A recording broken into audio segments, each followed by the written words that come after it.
Play.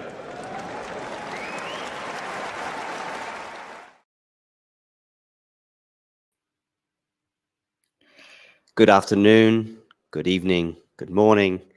Nick, not the best day in the world, I guess, for you. Oh gosh, it's been worse. It's been way. I mean, like, if you're talking about the Iga Swiatek defeat, which happened not long ago, not great. Iga was not her best, but credit to Svitolina, who she just got better and better as that match got on. And frankly, I think I think she would have still made it close even if Iga was a bit better. So, yeah, I didn't have massively high hopes for Swiatek. I didn't think she was going to win Wimbledon. And frankly, it's a dream run for Svitolina, which is a great story. Back from maternity leave, almost straight back into a major semi-final. Really good opportunity for a first major final. And she's beaten 4 Grand Slam champions out of 5 matches on her way here. So the fact is that, I think Svitolina's victory should be the bigger story.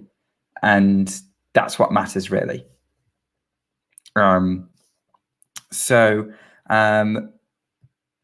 We have now a new match on centre court, the match that you're all here to see and looking forward to, and that is Andrey Rublev against Novak Djokovic. Rublev finally making a Wimbledon quarterfinal. He was so close 2 years ago against Marton Fucsovics,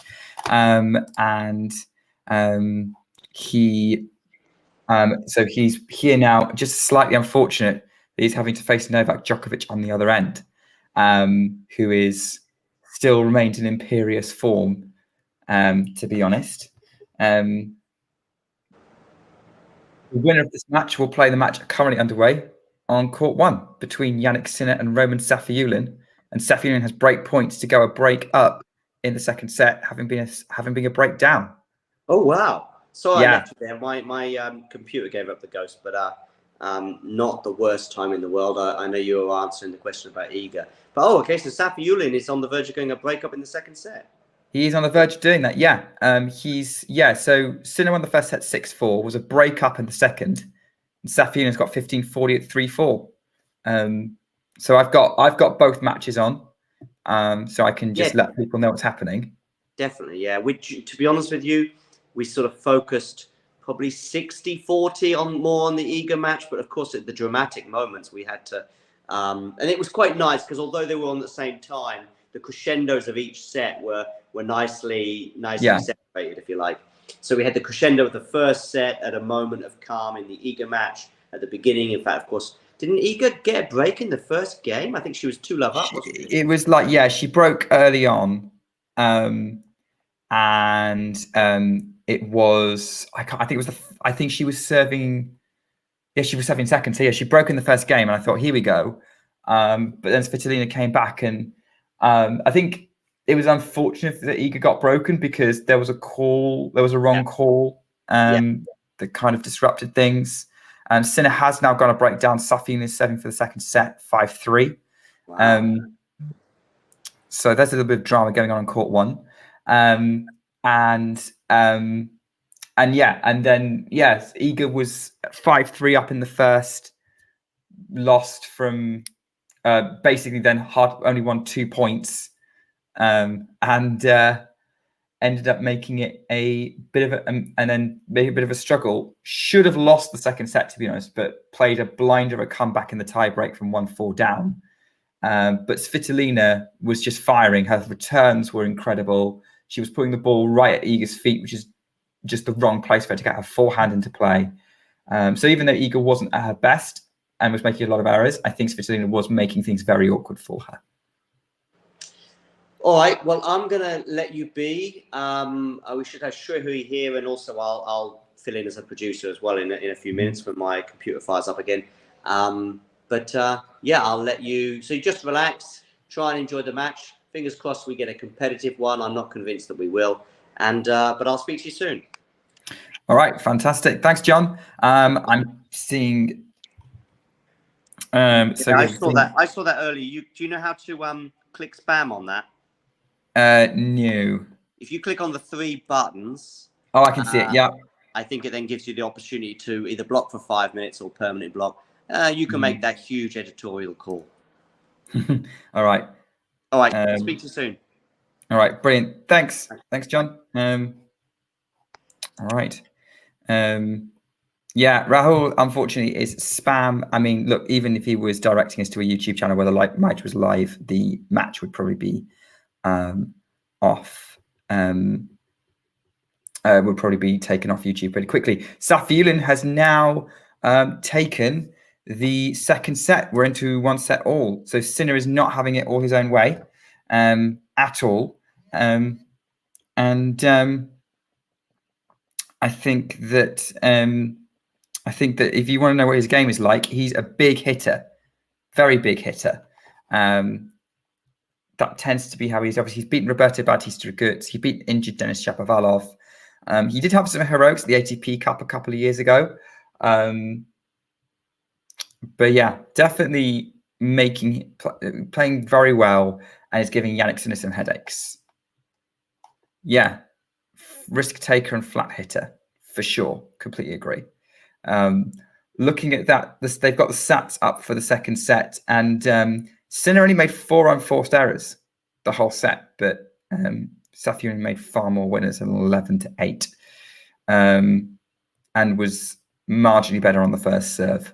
Sinner was under at 48% first serve and only winning 27% of his second serve. Not watched enough of Safiullin, to be honest, but there are people here wondering why are we talking about Rafa and Safiullin when we should be talking about Djokovic and Rublev, which is underway on centre court, and it's an inside-out forehand winner from Rublev with Djokovic serving 15 all. So we'll have. I'll get the details up of the match as soon as I can, so that we can begin. So absolutely. So it's a Rublev, Djokovic.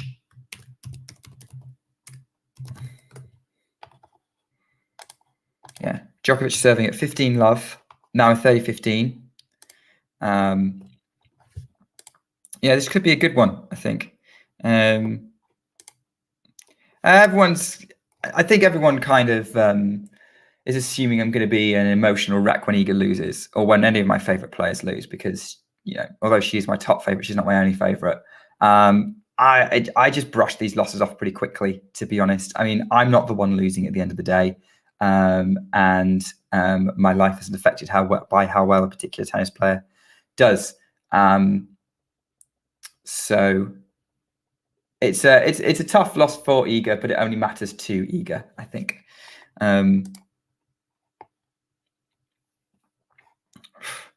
Yeah, not a big serve from Djokovic, has to be said.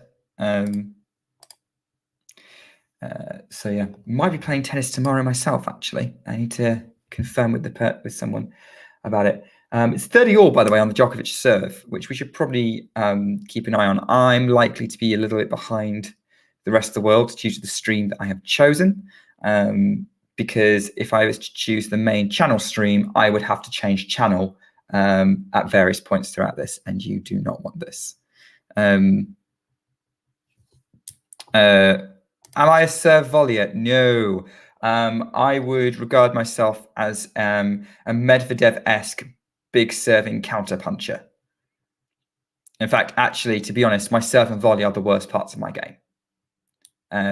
So maybe not even a big serving counter puncher. I just basically try and grind people down from the baseline with heavy topspin when I play, which, to be honest, doesn't always work. But anyway, we'll have to see. I need to get some more matches in. They're going backhand to backhand. Djokovic and Rublev at 40-30. Rublev to the backhand of Djokovic. They're just trading backhands cross court at the minute. Rublev taking more and more risks. Now goes up the line with the forehand. Djokovic is ready for it. Rublev pulls Djokovic out of court to the forehand, trying to change things up. Djokovic slices to keep himself in the point. This rally is going on for ages. Djokovic somehow gets that bullet of a forehand from Rublev back, and Rublev goes long on the forehand, and Djokovic has won the first game. Great job from Novak Djokovic, as always. Like, he was in a tricky rally there, but you get the sense the longer the rally went on, the more likely it was Djokovic was going to win it. And to be honest, that might set the template for the rest of the match of just Djokovic being able to absorb everything Rublev throws at him. But we'll have to see. So we'll have to see what happens. It's going to be. I think it's going to be an interesting, a more interesting match than people give it credit for. I mean, Rublev has been known to get into some good battles with Djokovic, and obviously has beaten Djokovic once, albeit Djokovic was a little bit off his game. It has to be said. But there's going to be some great opportunities here, I think. But yeah, great to see everyone here. We've got Max, we've got Jake, we've got Ghost. We've got Sean. Absolutely brilliant. Absolutely brilliant to have you all. And I hope that you will join me with some absolutely fantastic tennis, and let me know your thoughts on this match and anything that gets discussed. You are my co-commentators, so definitely need some help there. Ghosty, Jake, Max, you all know your stuff. Sean. So it's all. So I reckon that we're going to be in for a good one. But we are here with Novak Djokovic and Andrey Rublev, as Rublev is serving at 15 love in the second game.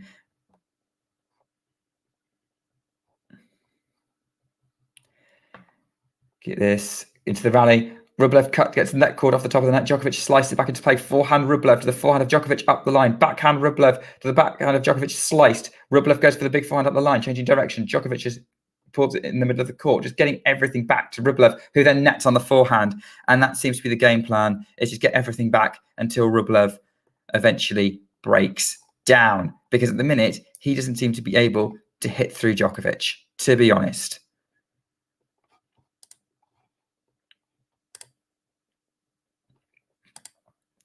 Don't know if anyone's seen this, by the way, but on the BBC have done an interview where Djokovic has revealed that his favorite player, his daughter's favorite player, is actually Andrey Rublev.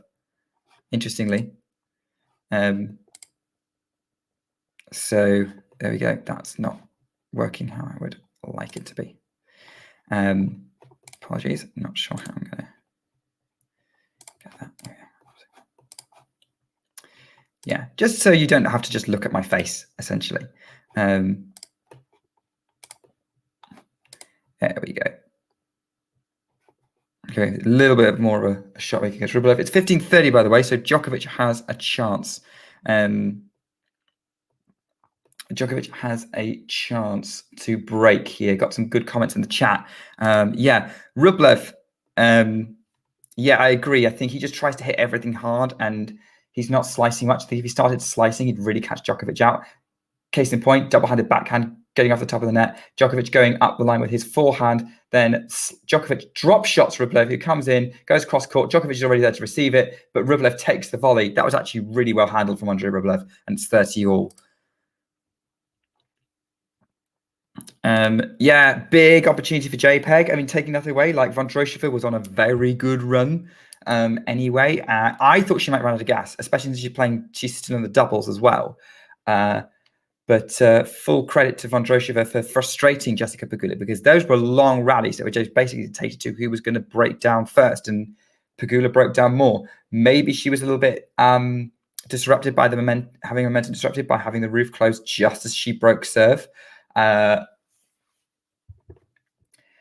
But yeah, unfortunate for Pegula. This was probably her best ever opportunity to make a major semi-final. The wait goes on, I suppose, just to see whether she can do it. She's still vulnerable to losing her top 4 space to Ons Jabeur. But yeah, great result for Vondrousova. Oh, for sure, Rublev is an underdog compared to his peers, and not just in terms of Grand Slams, in just his game style as well. I definitely think he's underperformed. I also think he's just had some terrible draws. And there's just that gap to the top. I mean, he had a couple of big opportunities, but he was up against players who were peaking, like Tiafoe at the US Open last year. He might get there eventually. He did eventually win a major at Monte Carlo, but it's tough. I don't know what Vondrousova's tattoos mean. I have myself the answer to the same question. Yeah, fair point, Ghost. I think Khachanov might be technically more of an underdog. He's still injured, by the way. Oh, by the way, we've seen photos that Pablo Carreño Busta is back on a tennis court, finally, after several months of not playing. It's a critical time in the season for him because he's got a lot of points to defend. He's got a title in Canada to defend. Might be tough for him. Might be tough for him to do, but still top 20 should be in the mix anyway. Djokovic is serving at 15 love, by the way, at 1 game all. Rublev managed to hold. That was a good hold, considering he would have been Djokovic would have been under a little bit of pressure.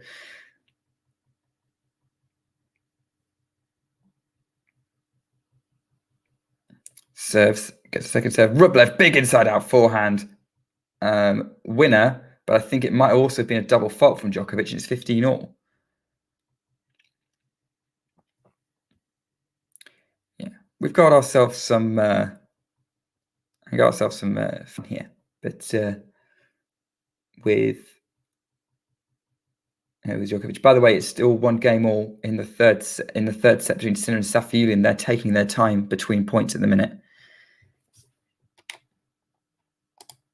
Yeah, I'm not. Between Alina and Vondrousova, I think both of them would be a great story, but I think Alina would be the better story. She's not made a major for a final before, and I think they're both on epic runs.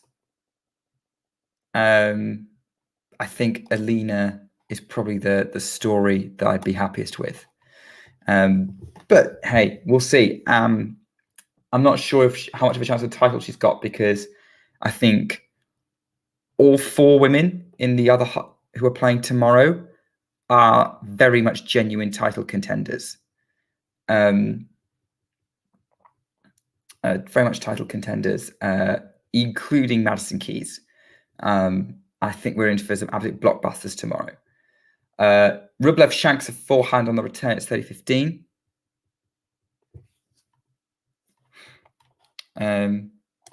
Asking me if I can hit.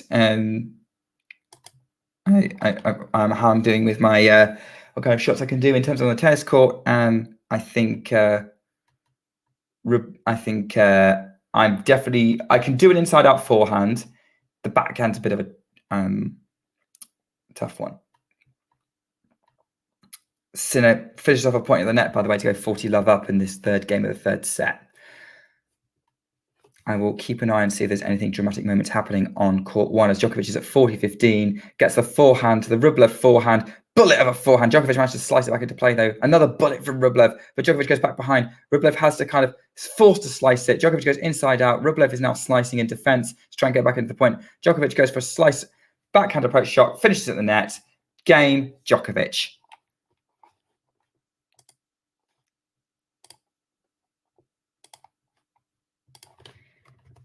We're at a change of ends on both.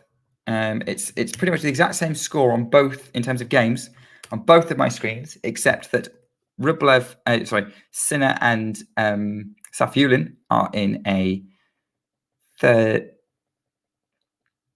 I'm in a 3rd set, and Rublev and Djokovic are in a 1st set.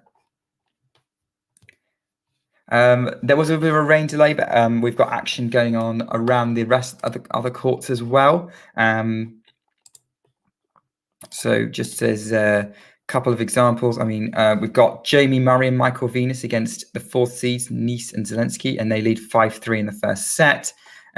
We've also got Kravitz and Puig have won the 1st set against Gonzalez and Roger Vasselin, but the Mexican-French combination, the 5th seeds, are 5-2 up in the 2nd. So that could be going to a decider on court 8.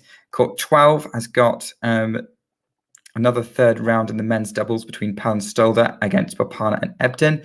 Papana and Ebden are serving to stay in the match 4-5.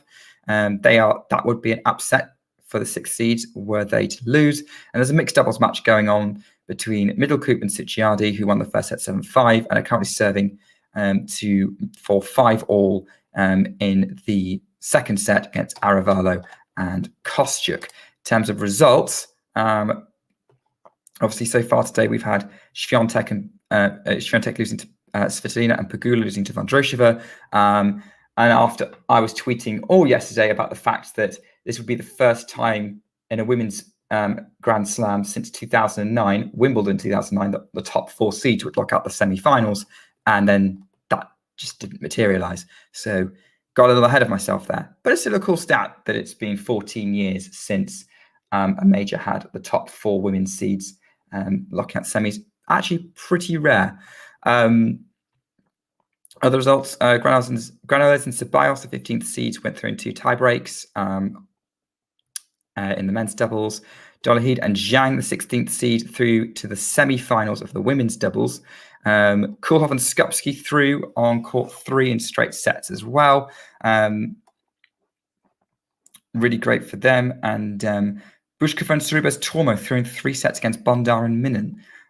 Which is interesting, given that seems to be a doubles pairing that's gaining some momentum. Meanwhile, on court 17, we had 2 men's doubles results with Rixpo and Stevens beating Melo and Pierce, the 16th seeds, and Lamont and Withrow knocking out the 12th seeds, Gilles and Vliegen, and Storm Hunter and Lise Mertens are through to the quarterfinals of the women's doubles, with Vondrousova pulling out of the and her partner Kolodjeva pulling out of the competition. You are now up to date, and it's 40 love Andrey Rublev on his serve.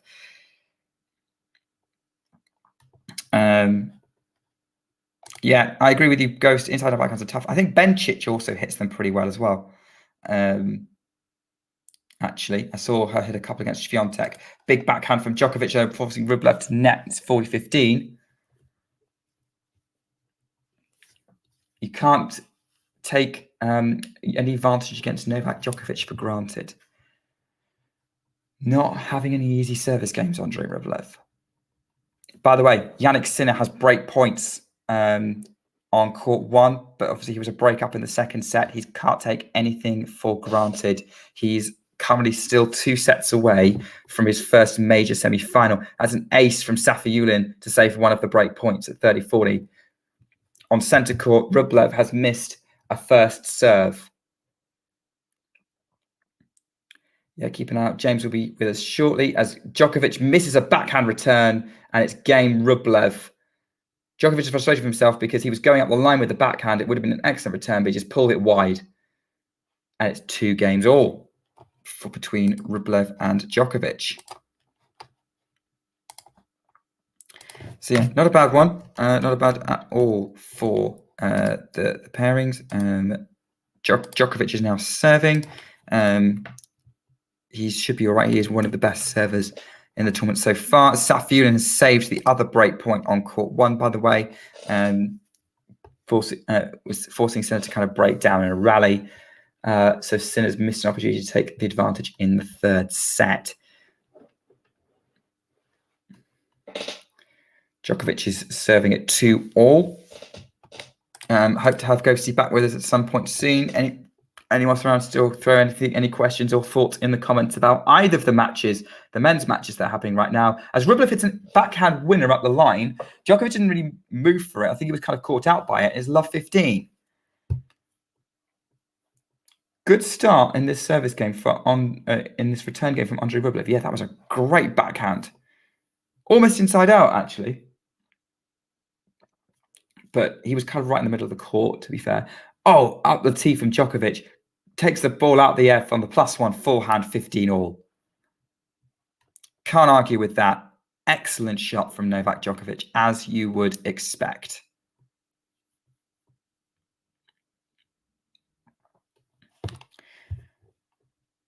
Rublev waiting to receive serve. Interesting contrast between his personality off the court is quiet and shy and his big, explosive nature on the court. As Djokovic goes cross-court with the backhand on the +1, moving Rublev around, and then comes into the net to finish on a volley, going cross-court again, and it's 30-15. Cross-court and very short. It was almost a drop volley, really. And Rublev just had too much space to run to. As Safiulin's hitting bullets at Sinner, but Sinner follows up with an amazing running backhand for 15-love at 2-all in the third. It's now Sinner's service game. Safiulin has held. Djokovic misses the first serve. At least it's not like yesterday when I was trying to do 3 matches at once. That was probably a little ambitious. Djokovic puts the ball into the middle of the court. Backhand into the net, Rublev. Djokovic stays at the baseline for 40-15. No real drama as yet. I talk a lot about my game on here, by the way. I mean, how are you lot as tennis players? Let me know. Any particular things about your game you're proud of, or anything you particularly struggle with? As Rublev puts a forehand into the tram lines, and it's game Djokovic who holds again. Sinner's at 30-love on his serve right now. Still no break points chances in this set. I would imagine it's not going to be long before we get them again in the Djokovic-Rublev match.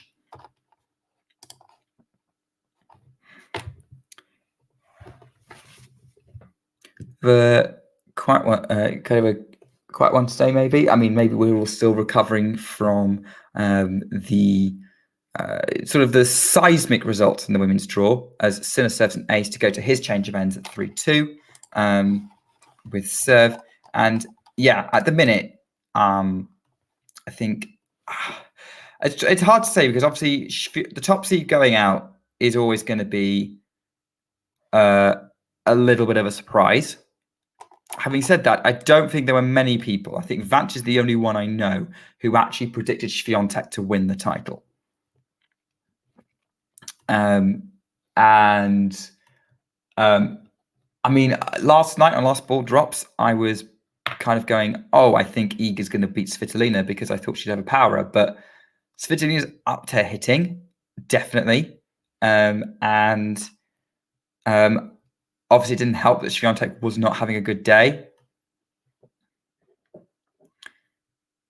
But we'll have to see how it goes. 23rd Grand Slam for Rublev, 7th quarterfinal. Yeah, yet to win one. Yeah, absolutely, definitely. Right, we're back on court, and Djokovic is already at love 15. Have to see how it goes. Forehand serve into the box from Rublev. I think the problem Rublev's got is, again, his ceiling, his matchups against the very top players aren't good because they can out-rally him basically a lot of the time, and he's just a metronomic machine a lot of the time as they're going forehand to forehand at the minute. Djokovic slices, Rublev gets his forehand inside out into play, but Djokovic still gets that back. He's running everything down Rublev's throwing at him. That's what he knows he has to do. Djokovic slices, the Rublev goes inside out, forehand into the net, and it's love 30. And I was saying there's no break point chances. I think this is going to be Djokovic setting something up here.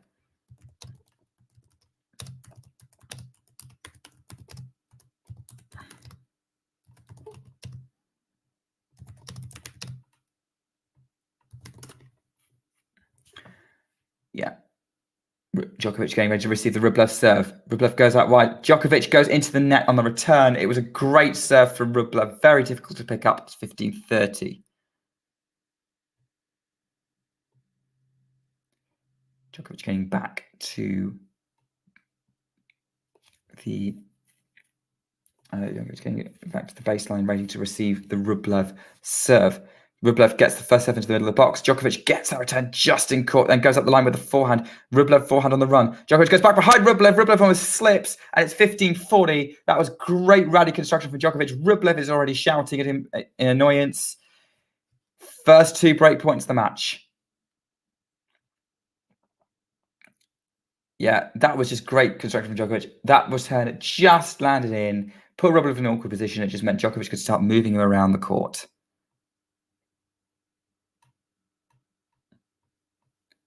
So first couple of break points here.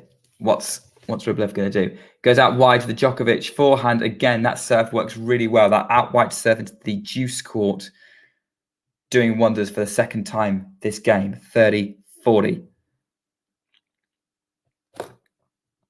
First break point saved. Still another one. And we know, can Djokovic make the most of his opportunities? He didn't necessarily make the most of all of them against Hubert Hurkacz yesterday.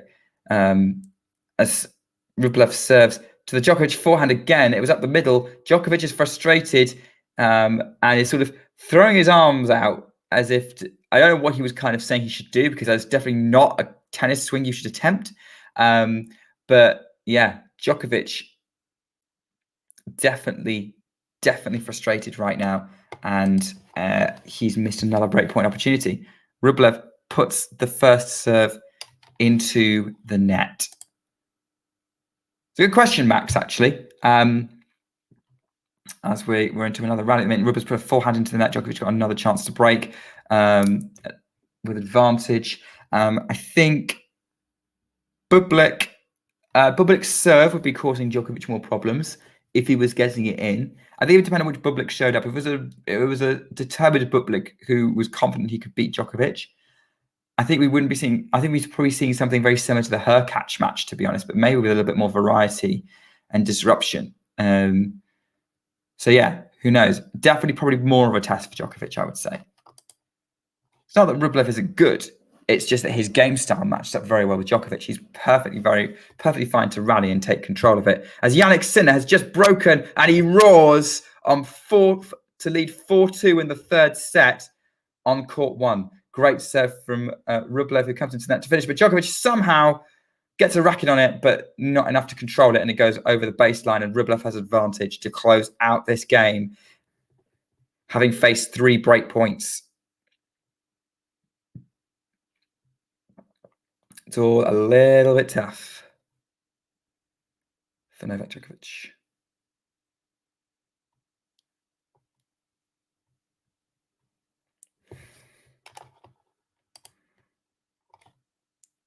Rublev misses the first serve.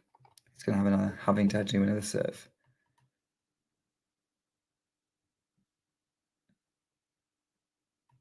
Right, serves in the middle of the box. Djokovic puts the forehand in the mid court. Backhand Djokovic. The Rublev forehand who moves Djokovic around. Djokovic still gets that back into play. Rublev moving Djokovic from side to side with the forehand. Now goes the backhand up the line, just keeping Djokovic moving. Djokovic is still getting everything back. Is he going to get that one though? Because that was a really awkward position, but it just lands in and Rublev's got an overhead for the baseline. Djokovic again slices it up, somehow lands in court. Backhand Rublev to the backhand of Djokovic. Forehand Rublev. Forehand Djokovic up the line. Now he's moving Rublev around.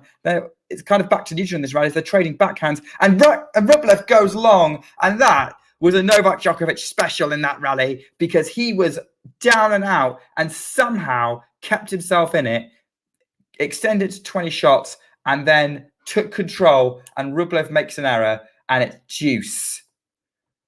That was vintage Novak Djokovic. Regardless of what you think, that he is a phenomenal athlete.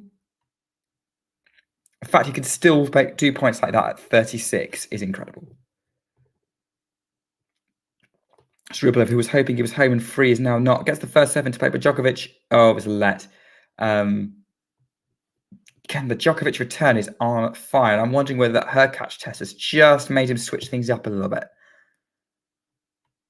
Rublev goes up the tee. Djokovic tries to get it, but he got a racket on it, but this couldn't do anything with the serve. Literally no one could do anything with that serve, and it was advantage Rublev.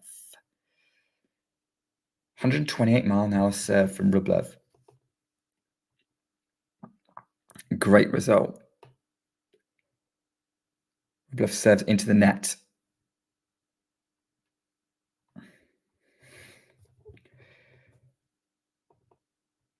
Backhand Djokovic in play on the second serve. Forehand Rublev, inside out winner. Great job from Rublev, wrong-footing Djokovic. And he takes the game, and it's 3-all. Big hold from Rublev. Big hold indeed. Also agree with you, Max. Rublev does need to avoid tie breaks in sets because, well, he's going to be he's going to need to avoid tie breaks in sets because that's going to be tough for him to pick back up. Djokovic in tie breaks is imperious, but breaking the Djokovic serve is easier said than done, to be honest. Easier said than done.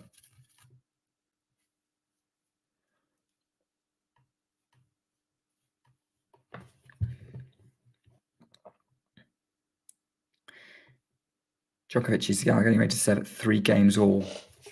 Probably thought he could have had opportunities there. Roman Safiullin, by the way, is serving at 2-5 in the 3rd set. Forehand Djokovic winner, 15-love. Utterly brilliant. So they're kind of showing pictures of Djokovic's team, I think. Not 100% sure. Might be Rublev, actually. But yeah, 15-love for Djokovic. He's bouncing the ball.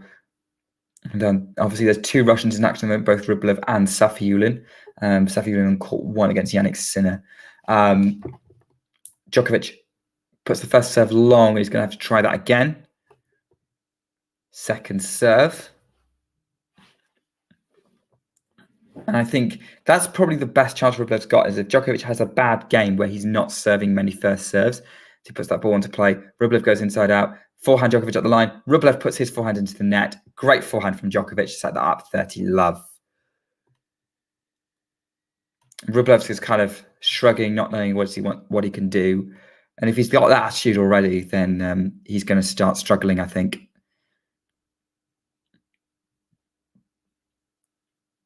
Djokovic bouncing the ball.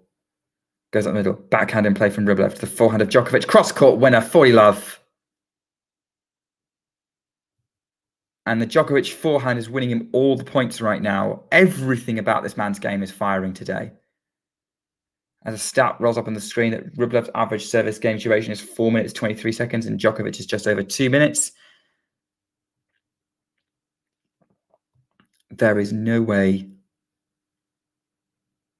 And again, great +1 forehand, this time from the net.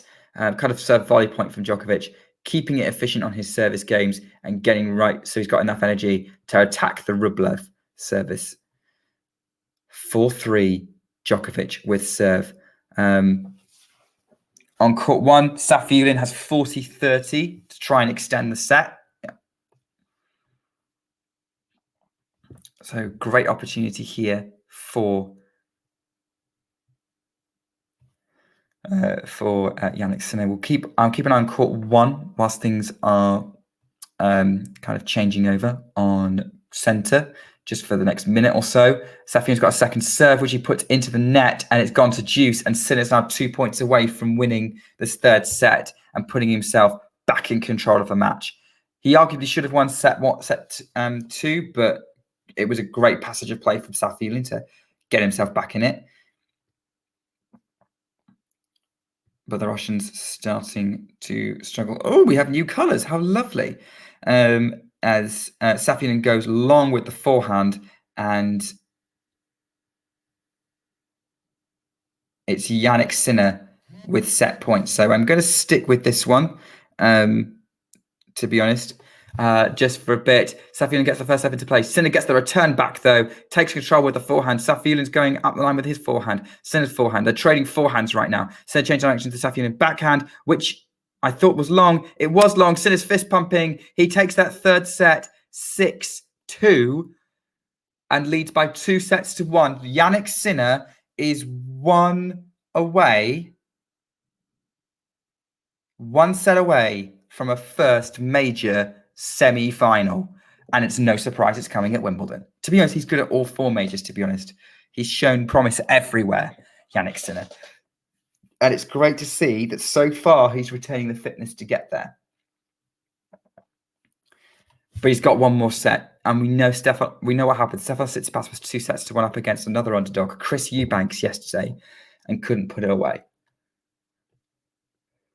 But Jannik Sinner's been not officially, but he's been making his way through the draw as expected.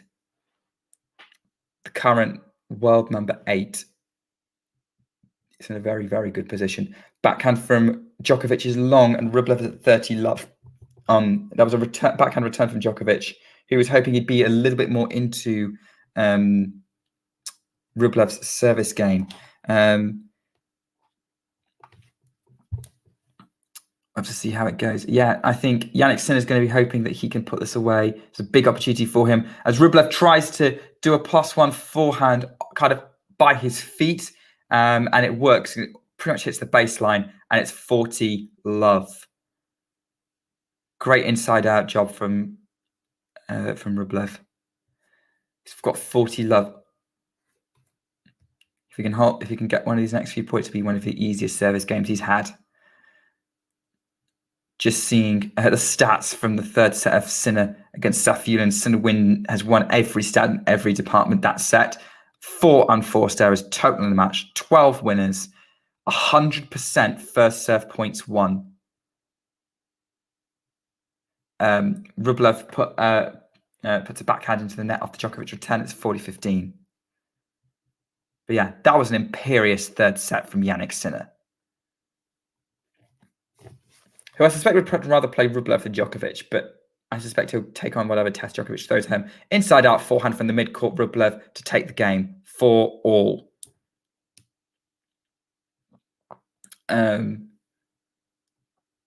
Yeah, now, I think Djokovic had his opportunities for in the 3-2 service game for Rublev. On Rublev's serve. Rublev saw that situation out. Djokovic is now serving again to try and put Rublev under pressure at 4-5. But we're going to get through this 4-all game first. Djokovic goes, was let, unfortunately. Kind of catches the net, changes the trajectory of the ball. Seeing a comment from Matthew saying Djokovic's return game was below par. I thought he played a pretty good return game a couple of return games ago, but he just didn't make the most of his opportunities. Backhand long from Djokovic, love 15. We've had one of these before where Djokovic loses the opening point.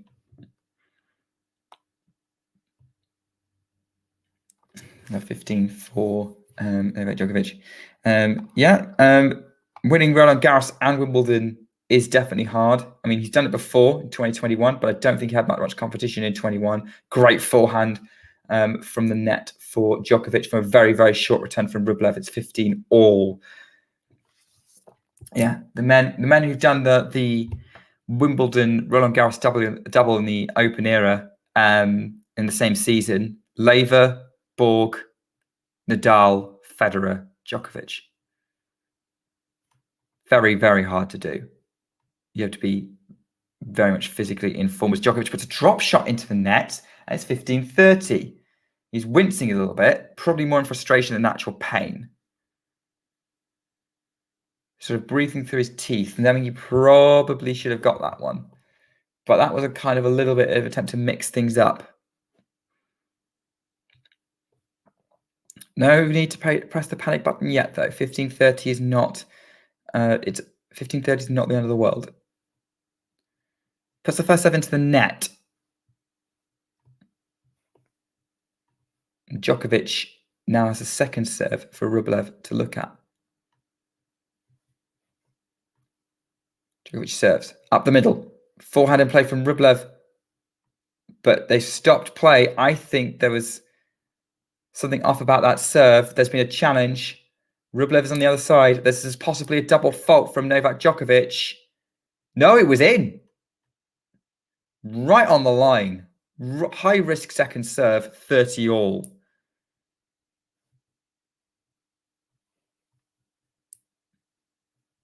And Rublev's getting ready for this.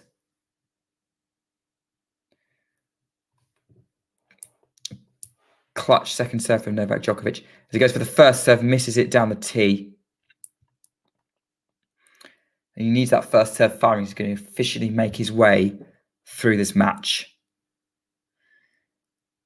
And we have to watch the backhand now because I'm not, I'm not sure about that. Serve in play. Forehand from Rublev to the backhand of Djokovic. The slice from Rublev. Djokovic backhand back towards Rublev. Then finishes at the net with a volley. On the forehand. 40-30. And again, Djokovic's grass court game and superiority on form. You can see why he's now dominant at Wimbledon. The big serve and the net game is there.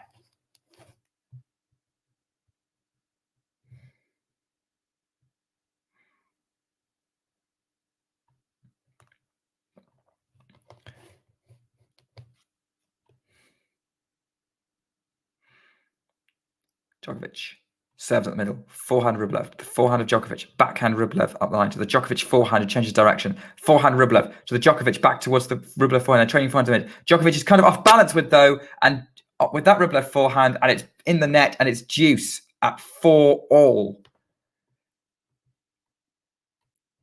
That ended up being trickier than Djokovic was expecting from Rublev.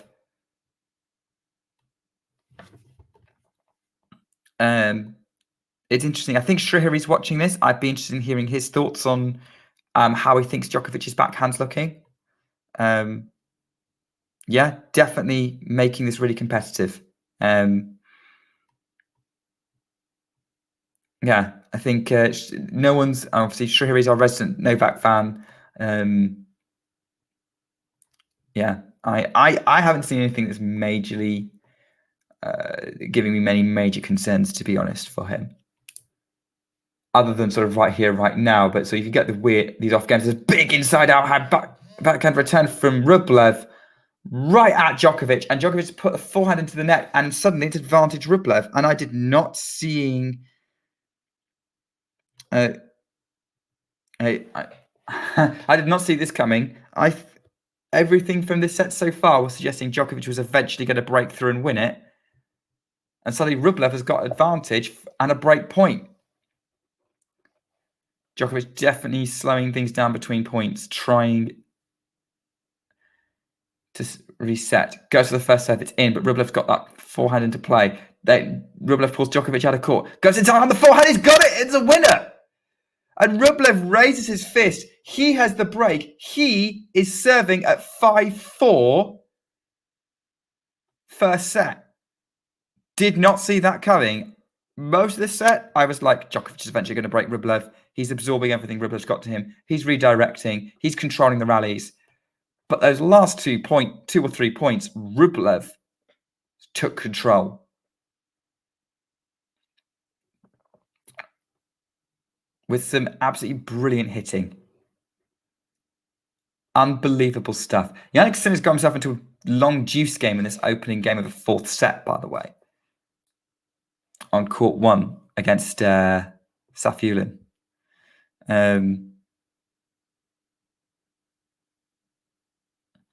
Yeah, so it seemed like a repeat of the round robin from Turin last year for the most part. I think I'm interested to hear why you think that, Srihari, when you come and join us between the 2 sets, because I definitely, because I'm curious to understand why. I can't remember that match, to be honest. I think Djokovic won it.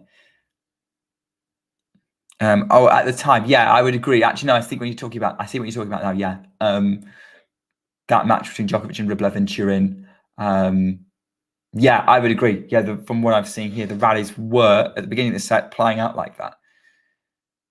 But Rublev's played the last few points really, really well as he goes big to the Djokovic forehand on the serve, and he gets it 15-love. 3 points away. 3 points away from this first set, giving Djokovic more trouble that he bargained for. Again, first serve in play. Djokovic's return is backhand from the Djokovic. The forehand of Rublev puts it into the net, 15-all. And a great return from Djokovic, keeping himself in it, and then a really awkward shot, meaning Rublev having to pick it up, and it ends up getting in the net. Great chances here.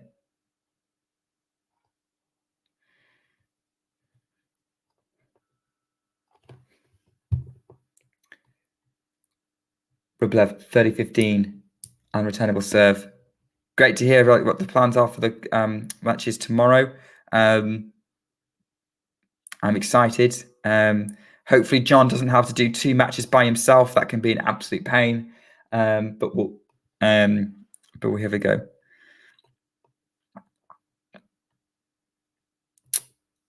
Max is rooting for Rublev, as I think Djokovic's daughter will probably still be rooting for her dad.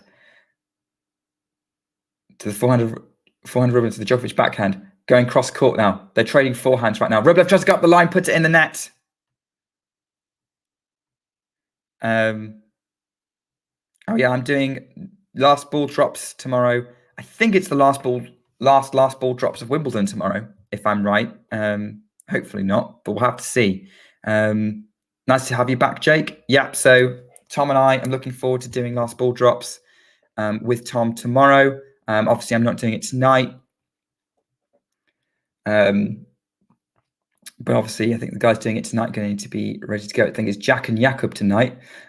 Forehand from Rublev to the backhand of Djokovic into the net. Set point, Andrey Rublev against Novak Djokovic.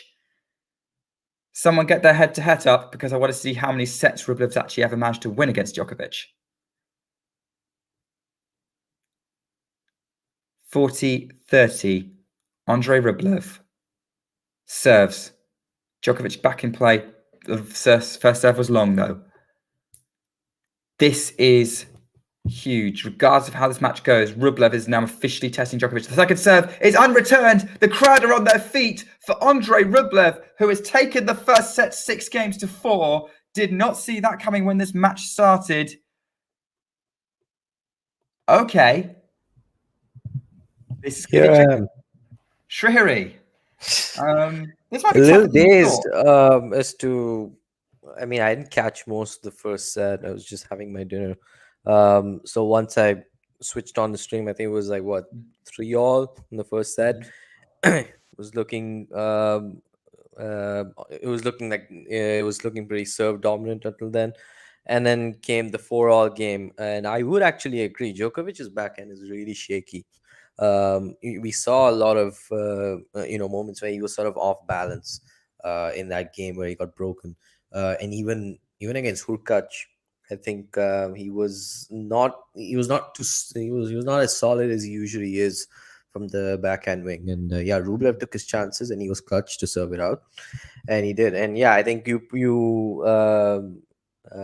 probably understood where I was getting at when I mentioned that, so at that moment the proceedings were looking very much like what they were in their match in Turin last year. It was 4-all. It was still pretty tight on serve for both players, and then Djokovic just clicked when he needed to, which is what Rublev did here. Although it was not as he was shaky himself while trying to serve at the set, but nonetheless, Rublev takes the first set.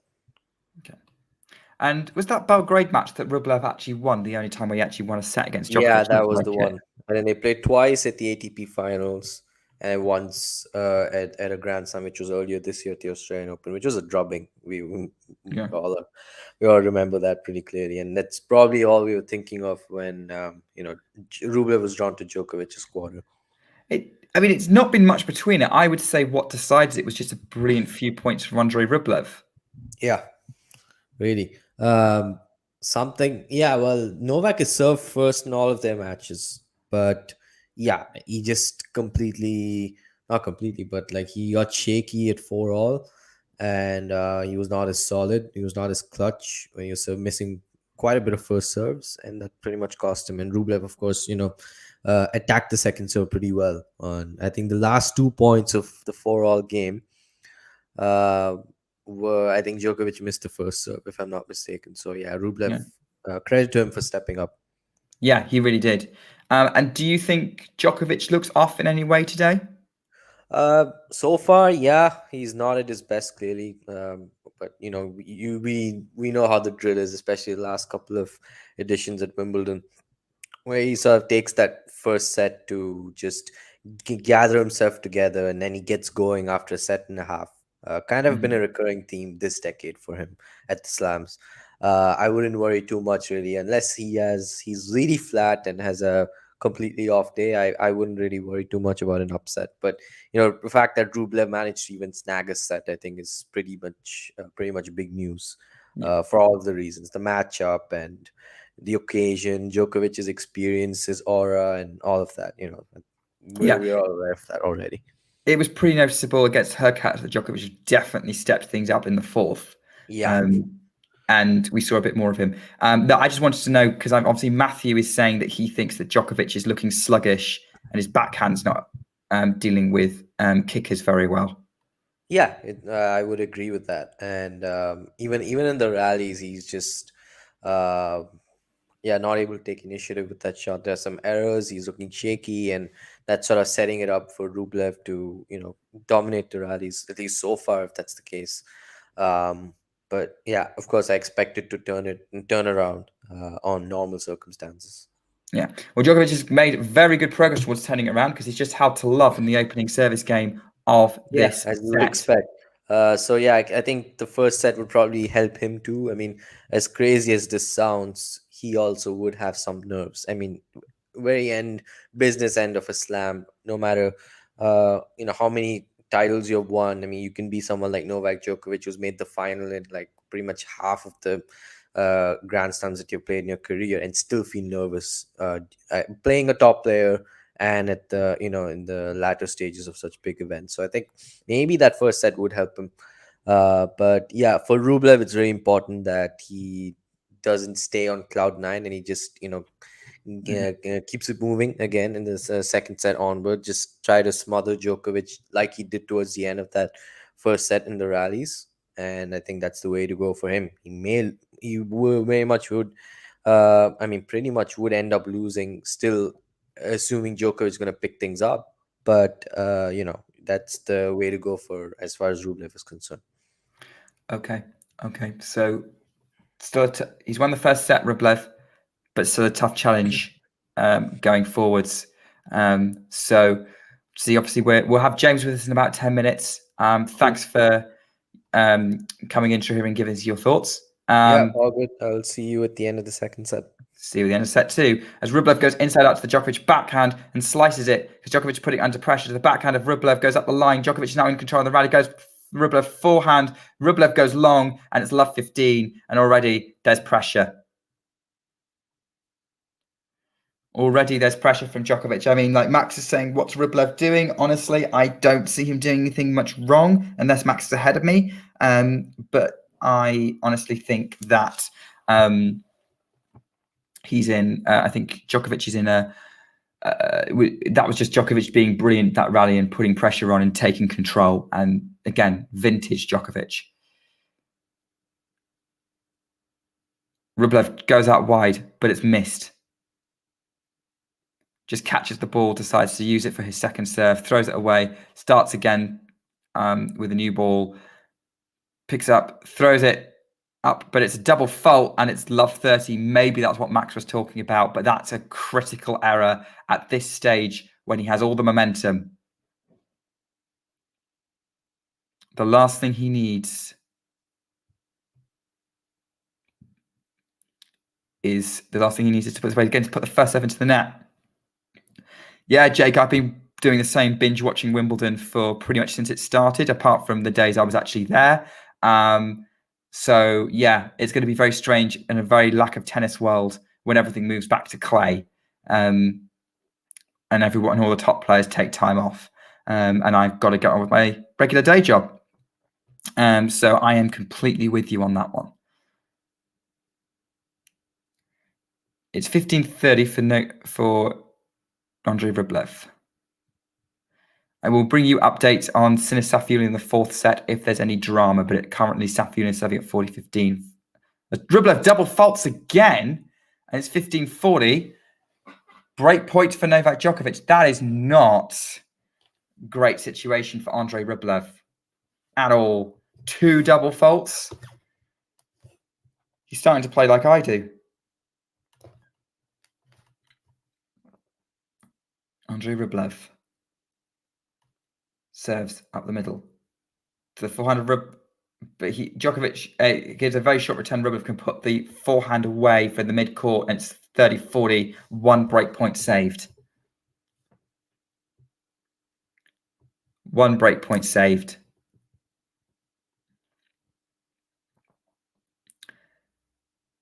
Here we go again. Yeah.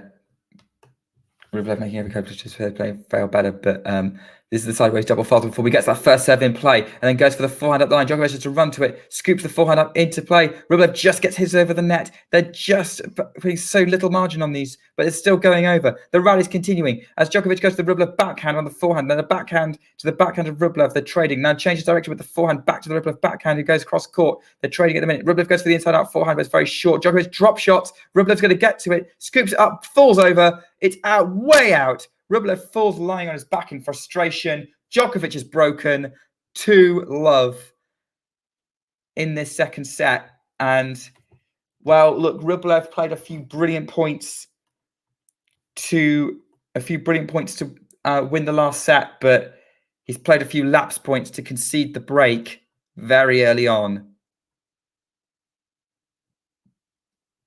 Yeah. You can see the Nole fans leaping up. Indeed, we seem to be back on track. But Djokovic has still got to win another 4 games. Not necessarily consecutively.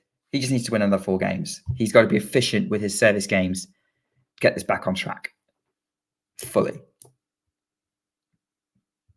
Djokovic serves, goes out wide, misses.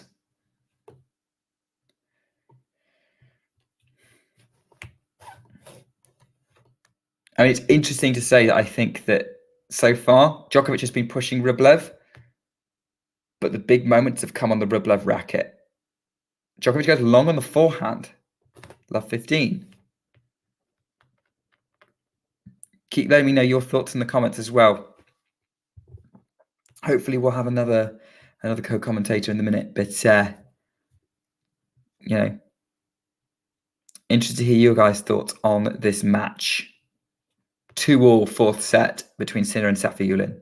Sinner serving at 30-15. Djokovic is inside out to the Rublev, forehand up the line. Forehand Djokovic. Backhand, they're trading forehands again. Rublev going bigger and bigger on the forehand. Djokovic just uses the pace and changes direction with it and then moves Rublev around with his forehand. Rublev goes long, challenges it. 15-all. Ask Jake, if you've got Sinner on, let me know what your thoughts on that match are. I'd be interested to hear it.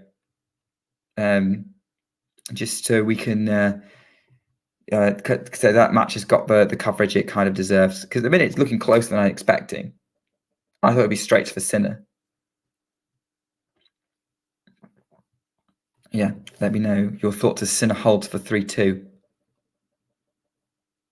Djokovic goes out wide. Oh, what a return from Rublev! Monster return. He's apologising because he thinks it kind of came off either the frame or the net, but it's 15-30. Yeah, Djokovic serves. Rublev out wide, hits it. Yeah, I don't know why he's apologising because that was just a brilliant get. He got a racket on it. Came back in.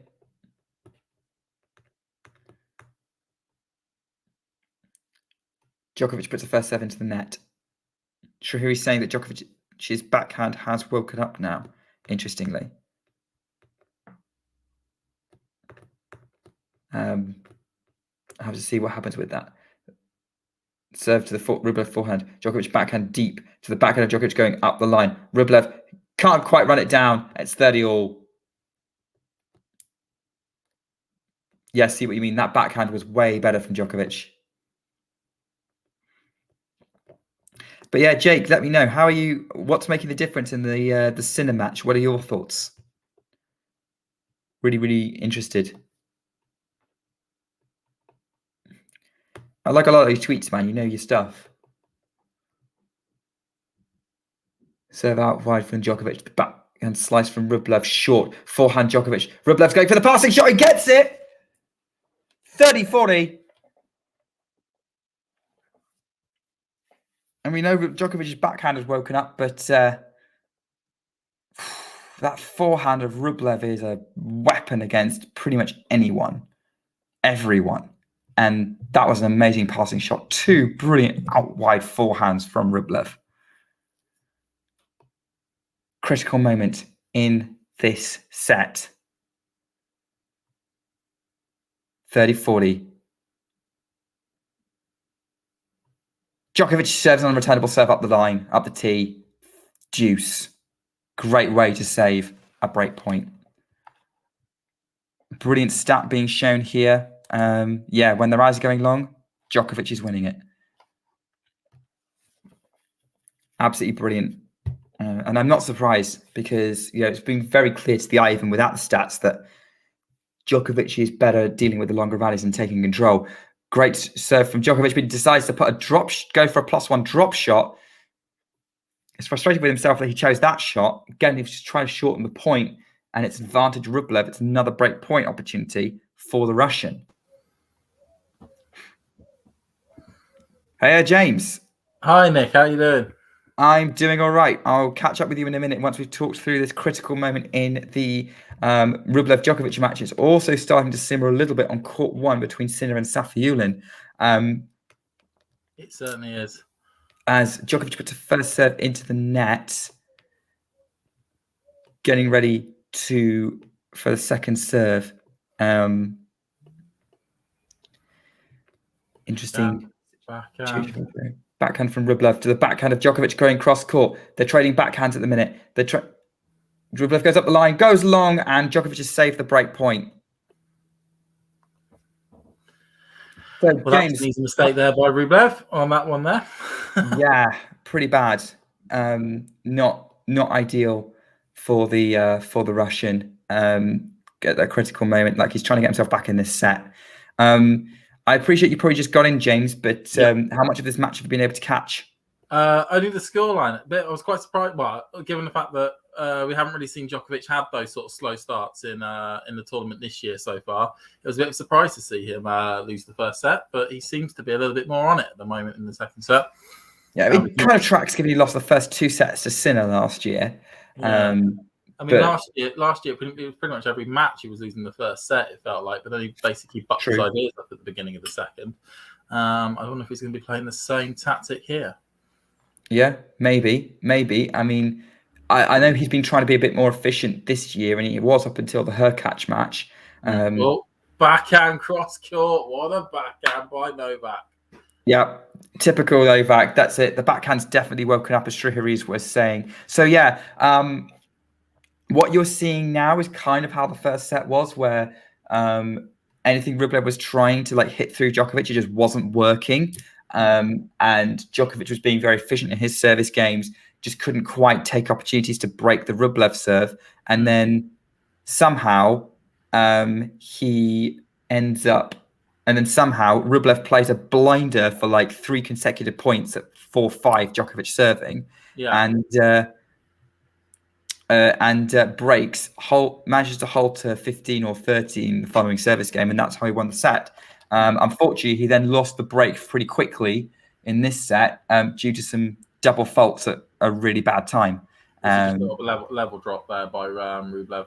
Essentially, yeah. By the way, Yannick Sinner has also broken on court 1. He's leading by 2-1, 4-2, 15 love on his serve.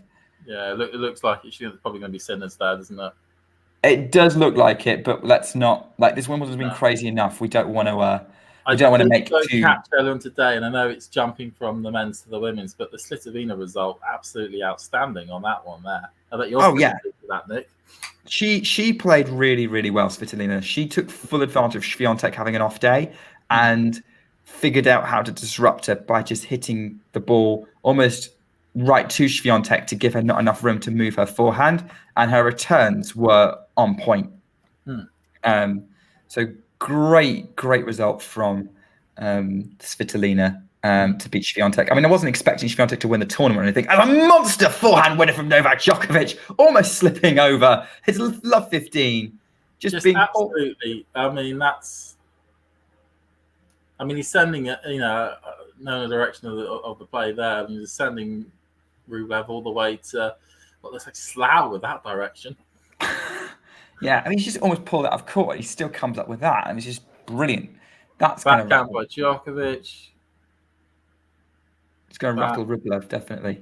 As Rublev, hops that one over the net. Into the net on that one there. Love 30. I think the set might be getting away from Rublev. Yeah. Doesn't know which ball he wants to pick at that point. Yeah, but let's see. That's not ruling out so far. He was loved down. He has been loved 30 down another service game and held. Very interesting analysis from Jake, by the way, on the Safiullin game and how it's relating to As he Sinner. sticks it in the net again.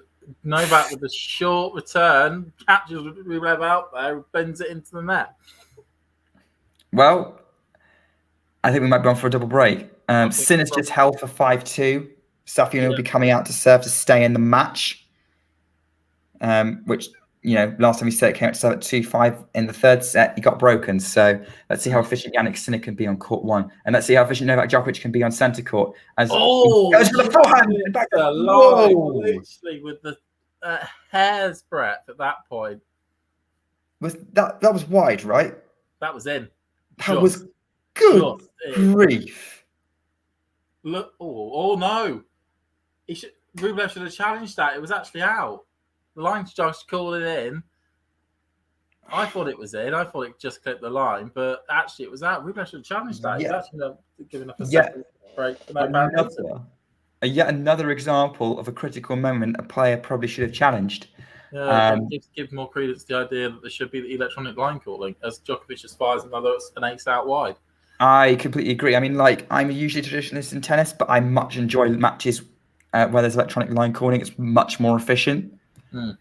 Just the players like a lot more smooth, I find, without having to wait around for challenges.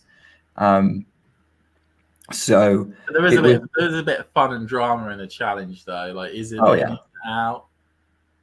There is. But just shanks that by Rublev. No direction on that whatsoever. Just having to flail at it, really. Yeah, I think he's looking a little bit lost. Rublev is playing absolutely excellently. I jump on the stream, and Djokovic now seems to be. I think Shrihari will probably have you stay on the stream forever. Yeah, this is Djokovic hits another one out wide again. Second ace of this service game.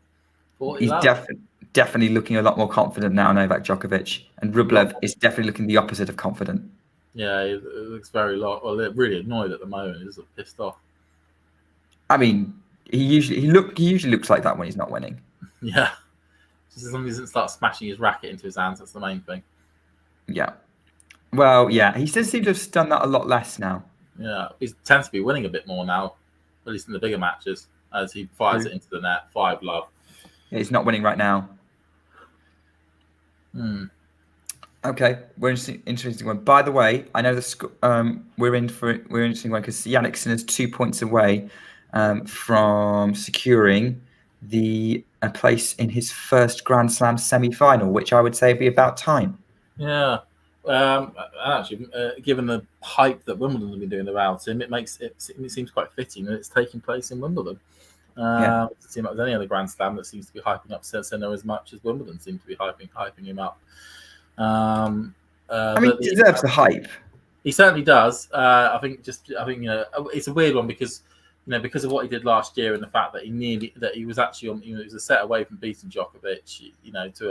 To the champion, to the Wimbledon crowd and to a British crowd, Sinner is the big main challenger. As I can see that he has just beaten Safiullin on that. My stream is slightly behind. It's current. So I've got the match on both. So he set point with a brilliant forehand return winner. Apologies for ruining it for you then, Nick. I'm just it's fine. The scores changed over here anyway. As Safiullin went wide with the backhand, going for a risky inside outer. Jannik Sinner is into his first major semi-final. Finally, it is. After a pretty disastrous French Open, he's come back strong on the grass. He will play the winner of course this match here between Rublev and Djokovic. The only thing I think about with Safiullin, I know he's finished now, is that I was in Marseille last year and I remember watching him beat Tsitsipas. So I certainly knew Safiullin has certainly a good game about him. If you can certainly see off Tsitsipas on an indoor hard court. Yeah, just a weird that. Yeah, I think I remember Safiullin from the ATP Cup a couple of years ago. Oh yeah, he was a monster in that one. I think he had to step in for a couple of people. Yeah. I remember reading something about he was sort of part of the almost like a trio of the boy band of Russians that were coming through at the same time, along with Rublev, Medvedev, and Kachanov. Yeah. Good point from I think it's John in the chat about Pegulasin and Rublev are all playing the quarterfinal tightrope days and like finally breaking their duck and getting to a semi-final. Pegula fell, Sinner's made it through. Not looking good for Rublev, I don't think, to make it 2 out of 3, breaking a semi-final, breaking the quarterfinal duck. I think in semi-final duck. I think. I mean, it just shows as well, because Rublev's the 7th seed, Sinner's the 8th seed. If those two swap their seeds around, they would have been drawn out different parts of the hat. And we'd probably be talking about Rublev into the semi-finals on court 1, and Sinner having an absolute mega match with Djokovic here. That is true, actually. I agree. Sinner has benefited from a very soft draw. Yeah, I think I saw a stat somewhere that says that he's got to semis, but hasn't had to play a single seeded player, which just sort of shows. I mean, we can never have a go at a player because of that. It's but it does make you worry that if he does actually end up coming up against someone who is very much seasoned in terms of the players he's ended up having to beat. You think about if he plays Djokovic, if Djokovic does get out of this quarterfinal, he would have had to have beaten both Hurkacz and also Rublev, which are certainly decent tests, incredibly decent tests, as both players have been seasoned top 10 players. One currently is, one's a little bit on the down, unfortunately, but it's something to know. Yeah, that is a good point. And I mean, I will say that it is a step up for Sinner because he has had the opportunity before. I'm thinking of Roland Garros, and he got tripped up by an unseeded player. So he has avoided that trap. I will give him that.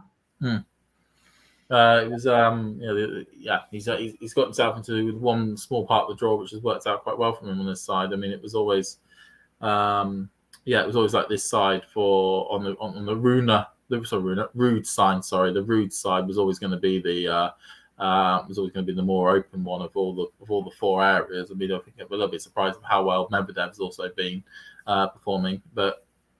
Yeah, I mean, can I say how close we were? Actually, really close to having 7 out of 8 of the top seeds making the men's quarterfinals. We still got 6 out of 8, but that would have been an absolutely incredible stat, really. But Eubanks was just too good for Tsitsipas yesterday. No, I think, and like I tweeted out, I think earlier this morning or whatnot. I know you liked it and commented under it, Nick, but it's good from a person people that like the grass courts and like the Wimbledon, the fact that actually we're going to see the best players in the world going deep at this tournament. The worry is that if they don't go deep at this tournament and there's this constant stream of it just being Novak and maybe the odd decent top 10 player getting, going far, but the seriousness placed on this tournament may go. But the fact that we have both, Alcaraz, Rune, Medvedev, here, Rublev, Djokovic, Sinner, all in the quarterfinals. That's great to see that they're playing well on grass, because we think about you think back just 10 years ago on the men's side, every single top 10 player, barring probably Ferrer, actually showed up on the grass. Really wanted to play well on the grass. We think about Wawrinka, we think about Tsonga, we think about Berdych, Cilic, all those players outside of the big 4. That they all showed up to play on the surface, and Del Potro, before anyone goes at me in the chat for forgetting that name. Of course, and they can never forget Delpo. All of them showed up. All of them played their best tennis at Wimbledon, and it's good to see that we're hopefully going to be going to I know it's literally one tournament, and it's hard to read anything from that we could go back to a situation where like we did last year. But we hopefully will go to we're going to go to a time now where top 10 players show up on the grass and show up at Wimbledon. Grass remains relevant, which is great to see. Saying relevant to this match, Djokovic had set points. He's been taken back to deuce. They're put into a rally now. Yeah. Rublev goes inside on the backhand. Great cross-court forehand from Djokovic. Backhand, Djokovic. Rublev has to run it down. Somehow gets to it. Sure, Djokovic's going to finish. He does go back behind with a forehand. Sends him backwards. Sends it to the back of him. Great result. Is that some Vipto there? James, that's Coke at the moment. I will be getting a beer later on.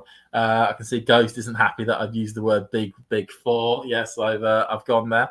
It's the big 4. Accept it. It is the big four. I know. We're both British and we're both saying it's the big four, but it is the big four. I think there's plenty of non-British people who would say it's the big four as well. As Oh, Djokovic, unreturnable serve, gets the set 6-1. Well, let's get Srihari back in to talk about his thoughts on that set. But yeah, your thoughts, James? Seems pretty.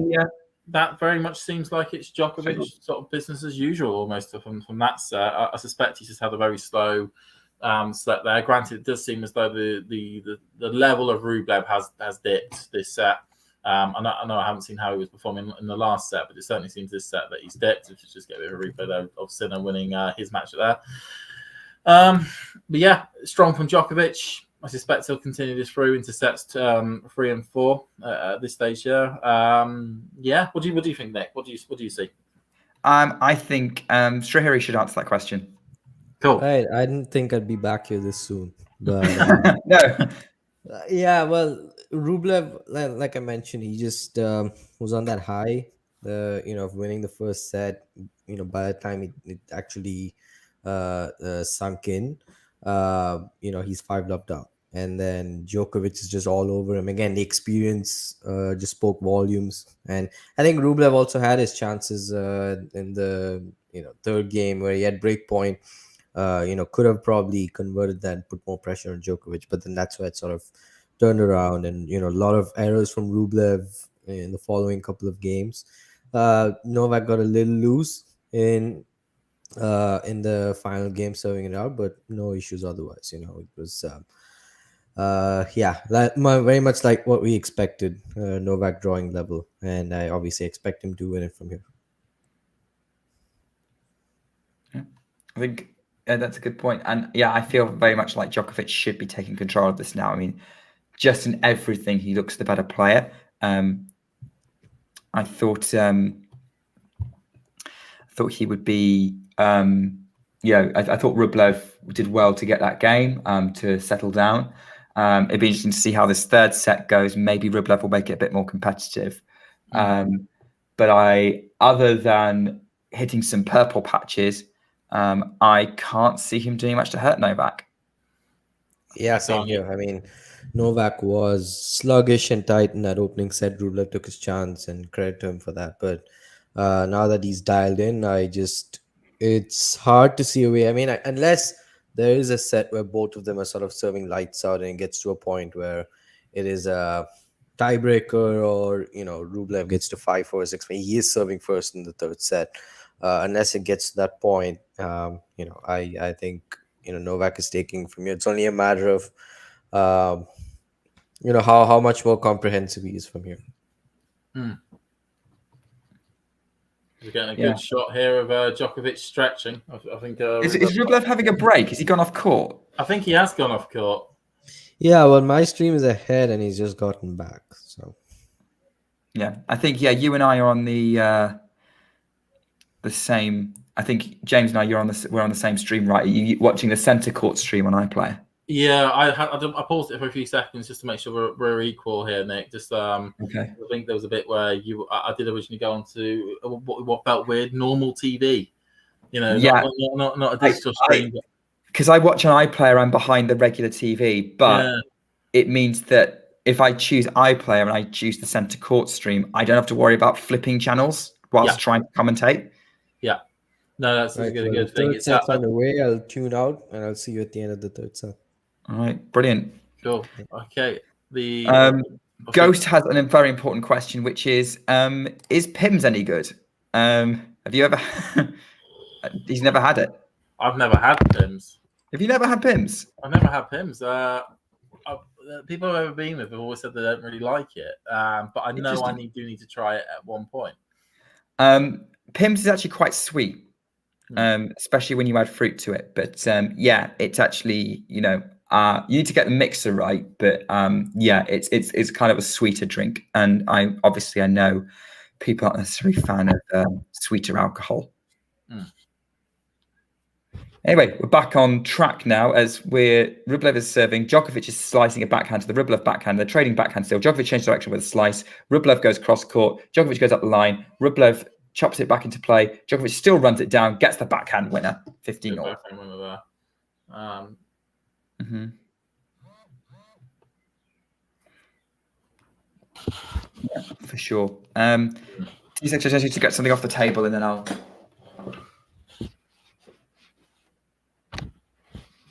Oh, no way. Sorry. 10 seconds.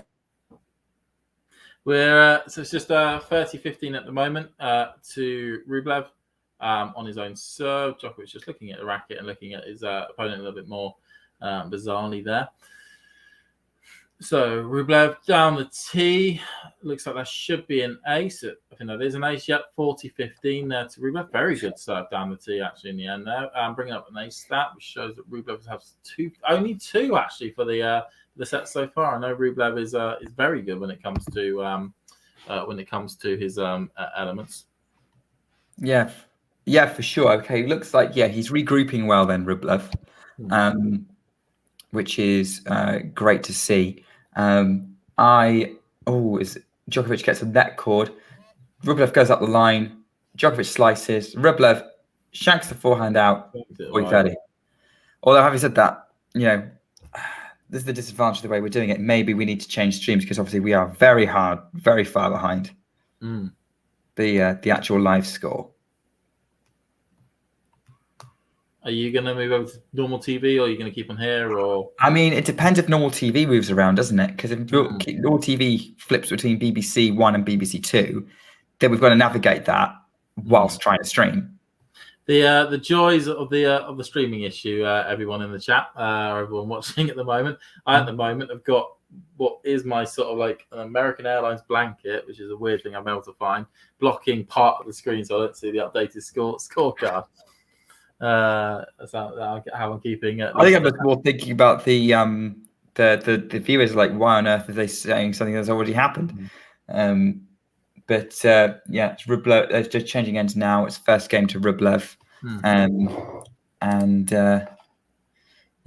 great situation there. Djokovic going to be serving at this point. Okay, so Nole is serving here at the moment. So we could do, James. I don't mind you being ahead if you want to take the reins for this, because I've been commentating a fair bit. Yep, sure. So if you want to go and catch up with the rest of the world, go for it. Cool. I'll move over to normal TV. Great. I'll keep everyone up to date with what's going on. Rublev to the Djokovic backhand. Rublev inside out to the Djokovic backhand. Scooped up. Rublev's got a chance to finish with an overhead, which he goes towards the Djokovic forehand. Djokovic kind of gets it back, and Rublev has to finish with another overhead. Maybe he wasn't maybe he was like trying to outsmart Djokovic there, but that was a risky move. But he's got love 15 on the opening point of the Djokovic serve. Okay, so I've now caught up. Rublev is 30-15 up on Djokovic's serve at the moment. Oh, wow. Okay. Right. So we are into a situation where Djokovic is getting himself bouncing the ball so many times. But it goes down the tee. Rublev just about gets to it. Backhand from Djokovic, backhand from Rublev. Backhand exchange taking place at the moment. Forehand by Djokovic, forehand by Rublev. Forehand cross court by Djokovic, but he sticks it into the net, and it is now 2 break points for Rublev. 2 break points for Rublev. Rublev very well there at getting the mistakes out of Djokovic here. So he's now got 2 break points there. 2 break points. Can the Russian get this done? I mean, that sounds very reminiscent of how Rublev broke at the end of the first set, to be honest. Getting a mistake out of Novak. Yeah, exactly. I'd also backhand at the line, forehand by Djokovic. Oh, terrible forehand by Rublev cross court. Absolutely no height in that shot whatsoever, and hit basically the bottom of the net on its trajectory. Wow. He's lost one of his 2 break points. They're doing a shot of his team.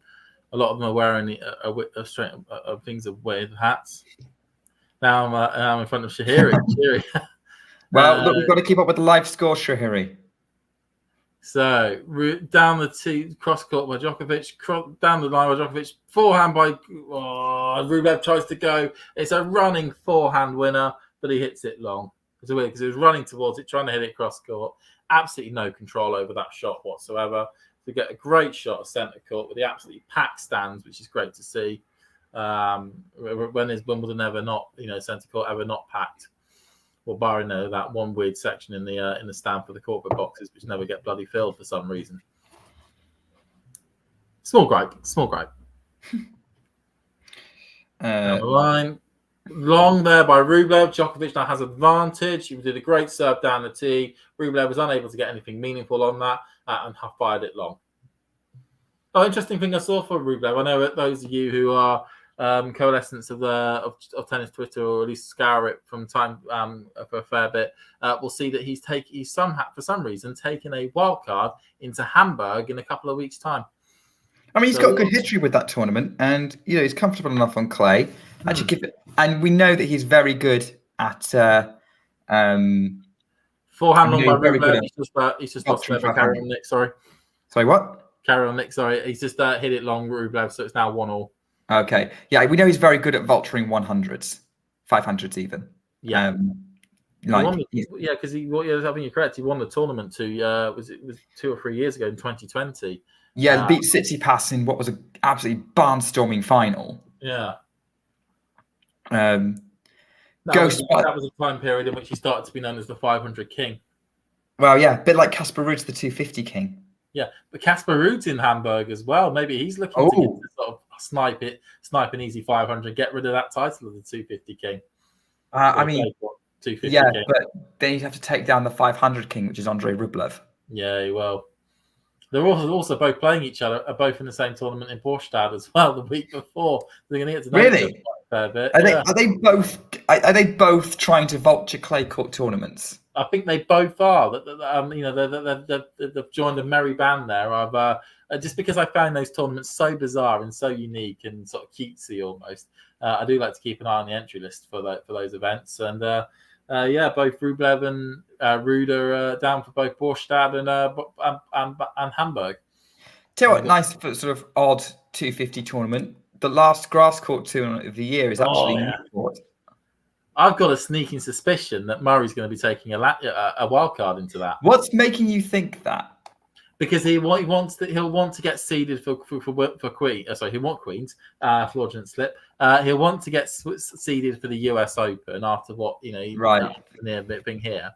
With the points that he's only got 45 points to defend between now and the US Open. And if he's able to win the Newport title, which has a very weak list this year, as it currently stands, he would be a top 4 seed, and there's a high chance he could win it, get 250 points, and that would pretty much guarantee him his US Open seeding.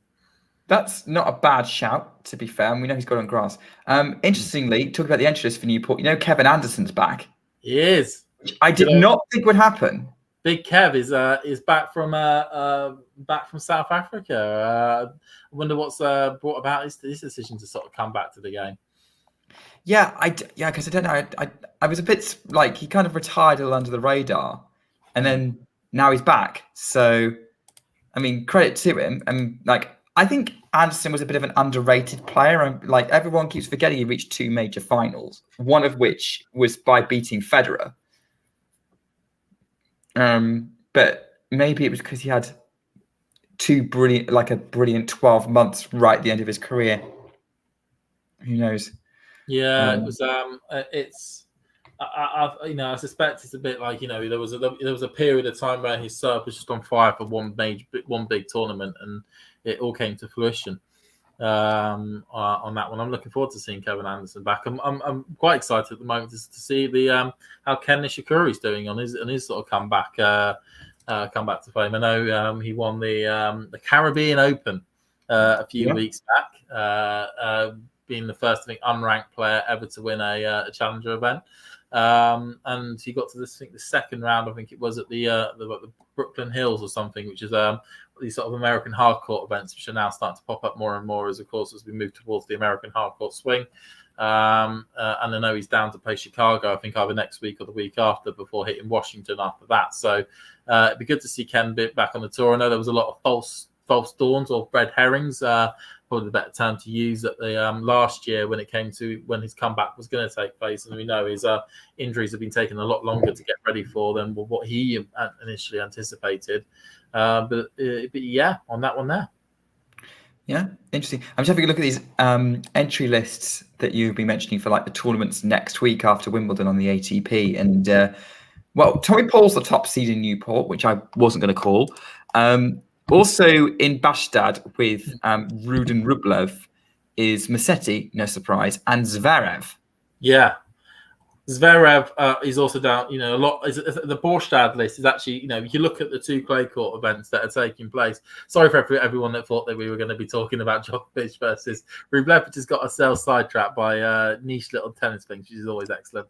But the entry lists for Borstad are actually stronger, I would say, than the entry list for Gustad. Which I find quite surprising, because Gustad is a gorgeous tournament, and certainly somewhere that at one point I'd love to go to, because it's embedded right in the middle of the Swiss mountains, and it's blooming gorgeous. The shots that get played off there, but it's a bit more of a bigger server's paradise because of the altitude. I know Berrettini did very well getting to the final there last year, and of course Dominic Thiem's there. It was a tournament which he got to the semi-finals, if I remember correctly, last year as well. So it's going to be good to see Thiem hopefully back to try and at least get some wins. I know he was very unlucky not to get that win against Tsitsipas in the first round here, and Thiem being Thiem, he wants to try his best to get as many wins as possible. But yeah, Borstad, very strong list, as you were saying. You got the top four seeds being Rune, Rublev, Musetti, then Cerundolo. Cerundolo now no longer can we call him just a clay court mercenary or anything like that. He is a natural surfaces man with his title in Eastbourne.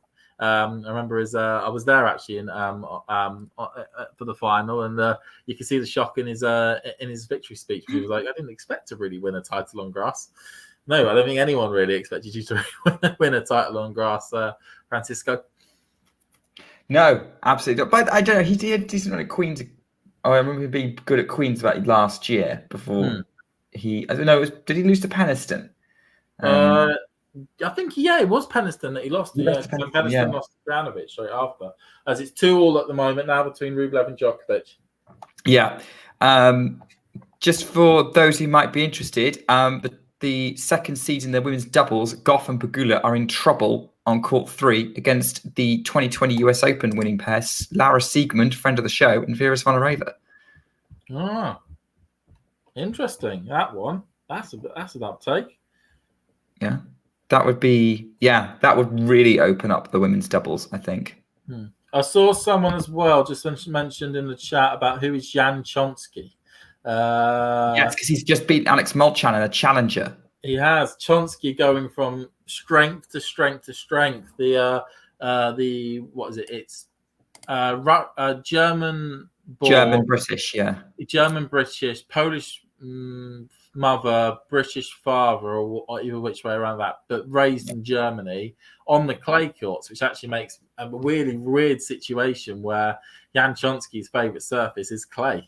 For a Brit, that is bizarre as anything to actually end up saying. And he's I know he's down for qualifying for both Hamburg and Kitzbühel. So he's certainly looking, as he's rising closer and closer to the top 100 in the world. He's certainly looking to get himself into more main tour events. But no, Jan is he's certainly a good late bloomer. He's certainly got the game, as we saw. He beat Janovic here in the first round. Generally, actually lived with Hurkacz for large parts of his match in the second. And it's good to see Jan really performing. I remember watching him again, showing how the niche tennis elements that I like to do, winning a challenger over in South America, beating Varillas in the final, funny enough, as well. It's a very good play court of Varillas's. He's Jan's certainly going from strength to strength, and he's now just taken over the second seed spot in the German challenger. And let's see where we can go from there. Yeah. I like Matthew's comment in the chat as well, saying that Rublev's game is actually pretty impressive, and he's getting really good depth. I agree. Yeah, I think we don't talk about the Rublev return often enough, and that's what's been helping him stay competitive in this match. Although Djokovic fools him with a back behind forehand that Rublev had to sort of turn and try and get with one hand. There was no hope for that. It was an 18-shot rally, and I've just realised I'm still miles behind you. So that's pretty old news to you. That's right. He's currently Rublev's. It's 30-15 to Djokovic on the Rublev serve at the moment. Okay, so only a point behind, which is interesting. We're getting closer. We're getting closer here, Nick. Yeah, we're getting there. Yeah. Maybe the longer the points, the more likely I am to catch up. Who knows? But anything, any other bizarre results that are taking place? Can't think of the top of my head just yet. Nothing kind of notable from around the grounds. I think. Anyway. No, I mean, we can't be too Brit-centric on this anyway. We've got an international audience. Yeah. We're keeping an eye on the junior matches. There have been some interesting results that are taking place there. A lot of the British juniors have been really making a name for themselves in terms of the top seeds they've been knocking out. But I always find juniors a bit of a lottery. Yeah. Oh, Rublev's clutch. Is Rublev? Oh, bad attempt at a drop shot there by Rublev. Djokovic now has break point. Okay. Wow. Critical moments for Djokovic to properly take control of this match. Is he about to increase his stranglehold in this game by getting an early break in the third set? I mean, you tell me, because I haven't got there yet. Okay, Rublev goes down the tee. Djokovic, great return with the forehand, but Rublev sticks it into the net. Nole has the break. It is now 3-2 to Novak Djokovic on the third set. Looking up at his box, he doesn't look entirely happy with himself, Djokovic, but he has that break. 3-2, change of ends at the moment. He's just going to towel himself down. How do you think he'd be? We're going to work on the assumption that Djokovic gets through this. How do you think he's going to feel about the matchup with Jannik Sinner in the semis? Because he's going to go in knowing that Sinner was a thorn in his side last year, and he's pretty good. But also, we know that Djokovic's game matches up really well against Sinner because Sinner is another sort of ruthlessly efficient serve and baseliner. But Djokovic has got a lot more experience and just does it better overall. I would imagine that he's going to be. He's not going to take anything for granted because that's how you lose a match. But he's got to be. He's got to be feeling fairly good that he's on the path for another Wimbledon final. No, I think I remember a lot about last year, and that that will almost play as an advantage because he knows that he was 2 sets to love down, looked near enough down and out of it, and still came back to win it in 5, and do that remarkable airplane shot in the process. As we remember that one, and that may lead to some scar tissue on the sides of Sinner, who'll be very aware of what happened in that match, very aware of what of how he ended up losing it from 2 sets to love down. I think the one thing that Djokovic will want to do is to make sure that as we're talking about efficiency in this tournament, that he won't want to start as slowly as he did against Sinner at this time around, especially given the fact that it most likely could be one of either Alcaraz, Rune or Medvedev in the final, and he cannot be spending too much time getting embroiled in a 5-set thriller, with him in that regard. So I'm sure that he'll bring a lot more variety into it. I know what you mentioned about Sinner being a very strong baseliner. Doesn't although he's very good around the net, he's certainly someone that if Djokovic can use a lot of cannon on the court in terms of the way he's placing the ball and how he's bringing Sinner forward or how he's pushing him back, then as you say, I fully expect that Djokovic should be able to get through that. Yeah, I would agree with that. Fully expecting Djokovic to get through that. And then I'm not going to make any predictions about who's going to make the final. And my pre-tournament prediction was Alcaraz, but Alcaraz has got 2 potentially very tough opponents coming up, Rune and Medvedev. I would imagine, though, out of those 3 options, no disrespect to Chris Eubanks, probably Alcaraz would be the toughest prospective opponent in a final for Djokovic. Yeah, on this surface, certainly. On the surface, yeah. On a hard court, it's between him and Medvedev. Probably add Rune to that, to be honest, given the recent record that both Rune and Djokovic have had. Mm-hmm. Both. I think the last 2 times they played, Rune's won both, which starts to create a lot of confidence in Rune that he knows that he's beaten Djokovic on multiple occasions and he can do it again. Mm-hmm. Yeah, for sure. I think there is a question mark with Rune for me is the physicality. I think Rune would need have to have a pretty straightforward progress to be fresh enough to handle Novak for 5 sets. Yeah, I mean, as we saw in the French Open, Rune was absolutely cooked by the time he played Rude. I mean, it was like. Do we reckon he's cooked at the minute for his quarterfinal against Alcaraz tomorrow? Given the way he managed to get through Dimitrov, I don't think he looks as. I don't think he's as cooked as he once was. I think the thing that helps here is that the issue Rune had was going into the French Open was that he played so many bloody tournaments and so many matches. I mean, the guy literally was never off the court, it felt like. I mean, he got to the, final in Monte Carlo, one Munich, I think it was something like the quarterfinals of Madrid, and then he got to the final in Rome. He played so many clay court matches that by the time he got to Roland Garros, I'm sure he really realistically just wanted to put his feet up for a bit, never mind actually getting himself on a tennis court.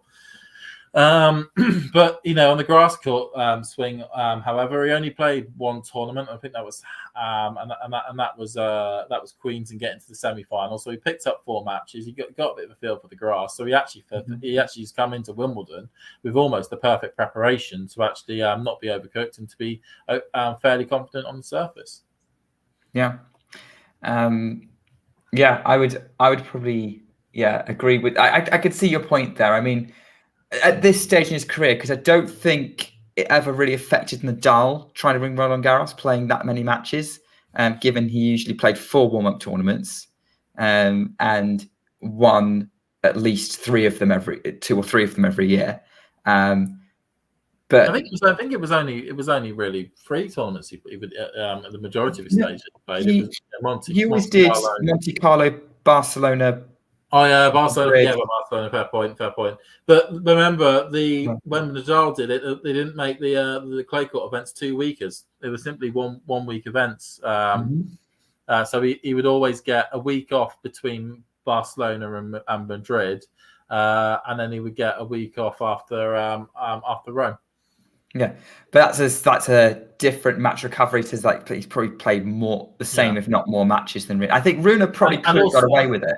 Yeah, and also Nadal rolled through a lot of those matches. Like it wasn't he wasn't getting embroiled in 3-hour epics. In the second round of Madrid, it was quite straightforward. Hour and 15 up until the final, which may take an hour and 45. And that Cerundolo match was a real killer physically for Rune, as it would be. That took the legs out of him for the entire tournament. By the way, I can see Max excited for Martina Hingis and Kim Clijsters playing in the invitation doubles right now, which I think my parents would probably be excited about that too, but they're probably more likely to be watching Rublev and Djokovic. Some entertainment there. Goff and Pegula have got the early break in the second set to try and come back against Siegmund and Zvonareva. That's the match I think probably worth keeping an eye on as kind of the biggest name doubles match going on. Yeah, well, right interesting as well. Barry and Venus have beaten Nies and Zelensky. That's a seeding upset in the doubles wise. Top seeds Kulov and Skabsky have beaten Purcell and Thompson. That's another big result there. Any other results just to make notes of, at least from the double standpoint? Nothing that I can see because, of course, at this stage of the tournament, when you go on their app, it's all full of all sorts of gentlemen's invitationals and all that sort of stuff. Yeah. Which can be fun if you're a spectator on the ground, I would say. It's not worth necessarily turning your TV on for, but if you've got a grounds pass for Wimbledon, it's still worth checking it out. Yeah, certainly. Especially as you can get onto the outside courts quite easily at that stage. And actually, grounds pass tickets are definitely worth getting tomorrow because the wheelchair tournament is underway. And having watched some of it, having started watching wheelchairs sort of a couple of years ago, I was definitely impressed by the physicality of the rallies involved. It is honestly one of the best forms of tennis, actually, there is. And I know it's a bizarre thing to say because I was lucky enough to be on the grounds of Wimbledon in the final last year. Unfortunately, it wasn't in centre court, which would have been excellent. But I did get onto court 3 at 11 o'clock to watch the men's wheelchair final, and it was just outstanding play by both Alfie Hewitt and Shinjo Kaneda, which was just excellent in terms of what they could produce. And it was so heartbreaking that Alfie had so many chances to win that match and wasn't able to take them. But then he got his revenge a couple of months later at the US Open. Yeah. So, and it's nice to see Alfie Hewitt's kind of being a big face of the Wimbledon hype train, as it were, like marketing, and he's got to deal with Vodafone for sponsorship as well. So, and it's very hard for wheelchair players to get any sponsorship whatsoever. So, and we know that Alfie gets a lot of funding from the LTA, but to be able to get Vodafone sponsorship as well is excellent to see. Are we at a critical point in this match, James? Looking at the score. Looking at the score, Rublev, it looks like that's just because Djokovic currently on my thing at the moment has got a break point. I kind of feel as though Rublev's partly mentally checked out of this set again. I think we are going to go to as Rublev hits it there, forehand by Rublev, forehand by Djokovic, forehand by Rublev again, backhand cross court by Djokovic, backhand by Rublev, cross court by Djokovic, really good forehand there, backhand by Djokovic, forehand by Djokovic, backhand, forehand by Rublev. Forehand by Djokovic. God, I don't know which one it is now. Baseline to baseline. Rublev up the line with a backhand to bring it to deuce. What a rally by both men! Absolutely, we're pushing each other both sides of the court, really staying far back beyond the baseline, both of them, and it is now deuce. Great job. Yeah, I'm probably about to see that rally because I've just seen Djokovic set up the break point. But yeah, look, you can say something about, but if you like long rallies, watching these two go at each other is probably entertaining. Although, having said that, if Djokovic is winning most of them, maybe the predictability is not that great. But that rally, absolutely fantastic. Okay, Djokovic just hits it into the net, so Rublev has a advantage on his own serve. Maybe he's not mentally checked out of this set just yet. No, I would say imagine Rublev is one of those players who just keeps on fighting for as long as he possibly can. To be honest, someone who maybe he'll get frustrated and he'll kind of lose his rhythm a bit, but he's always going to try and win as many points as he possibly can.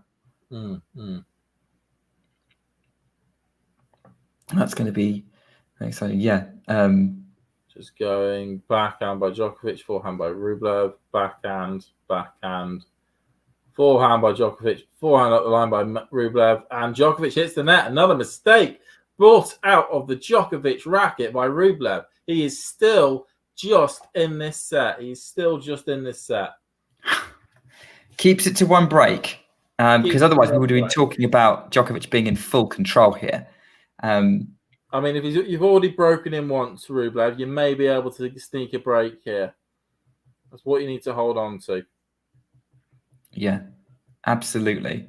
You never know. Even it's possible to do that to Djokovic. I can't remember the last time that's happened. So there we go. I was looking at my Wimbledon records. I was like, Djokovic just lost 2 quarterfinals. I knew one of them was Berdych. I was like, which was the one he lost in 2009? Was that to Roddick? Probably.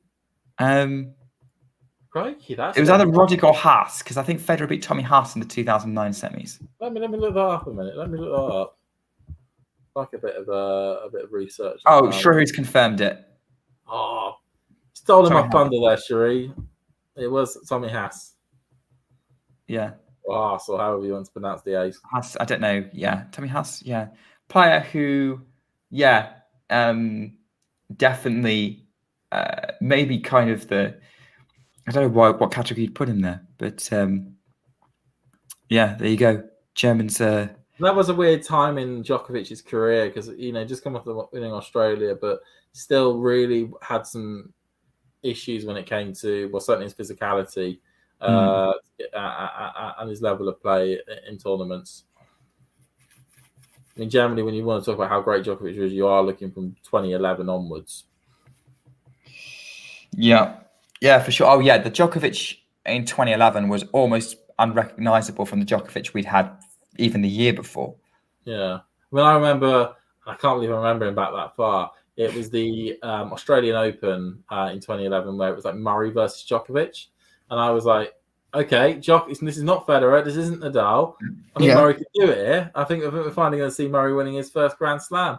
And then I was like, it's okay. It's Djokovic. He's a good player, but Andy's beating him. He knows how to do it. And then he gets beaten in 3 sets, and it's like, oh, okay. Djokovic steamrolled him.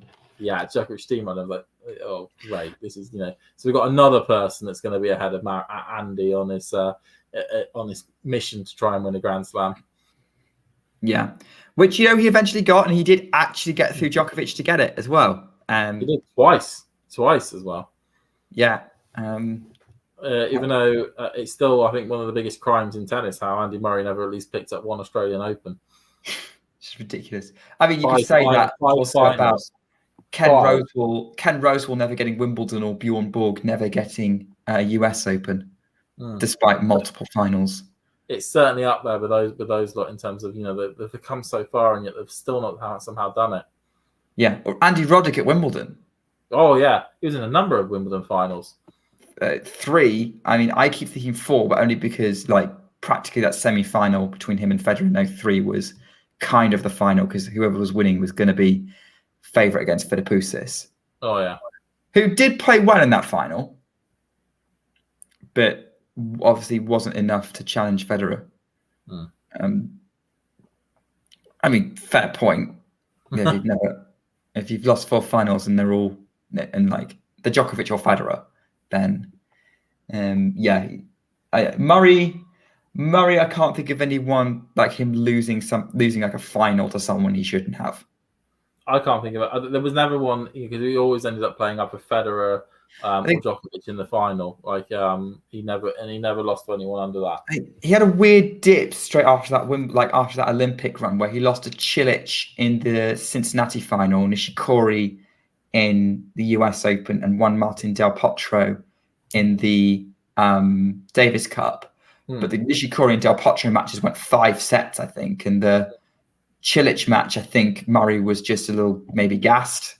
I think he played so much tennis up to that point. I mean, you get into 2 finals in 2 weeks, on the Masters level is a lot. Yeah, and let's face it, that's probably the year he wore his hip out. Oh yeah, was that? Yeah, it was also that was certainly also 2016, yeah, because where he then went on that run of winning Shanghai. What was it? Paris, Beijing, Shanghai, Vienna, Paris, and then the tour finals at the end of the year, which got him world number 1. Yeah, he just had to destroy his body in the process, which just. That's true. He was match point down to Raonic in the ATP finals. That was a tight one. Okay, Djokovic has just held serve pretty comfortably to make it 5-3. So he's 1 game away from taking this to 2 sets to 1 up against Andrey. Yeah, absolutely. I think this one. I think the reason why we're not talking much about the match is because it feels like a little bit of a foregone conclusion.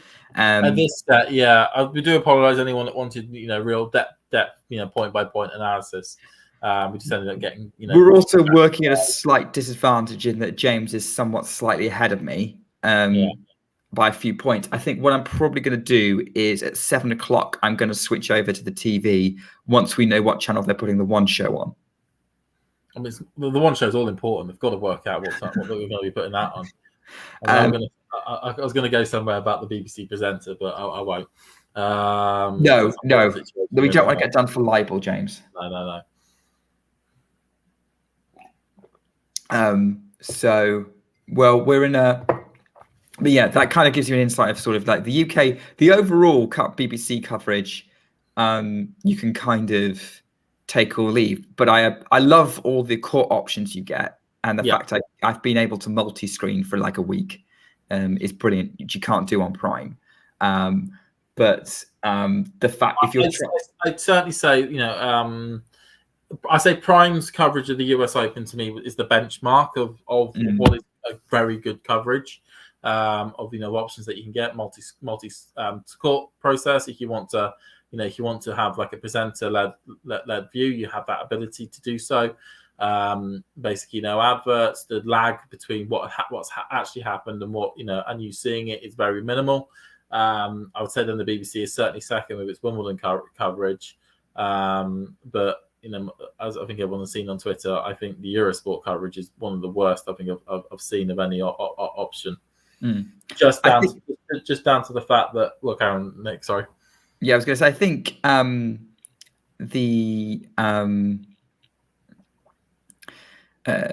okay, go on.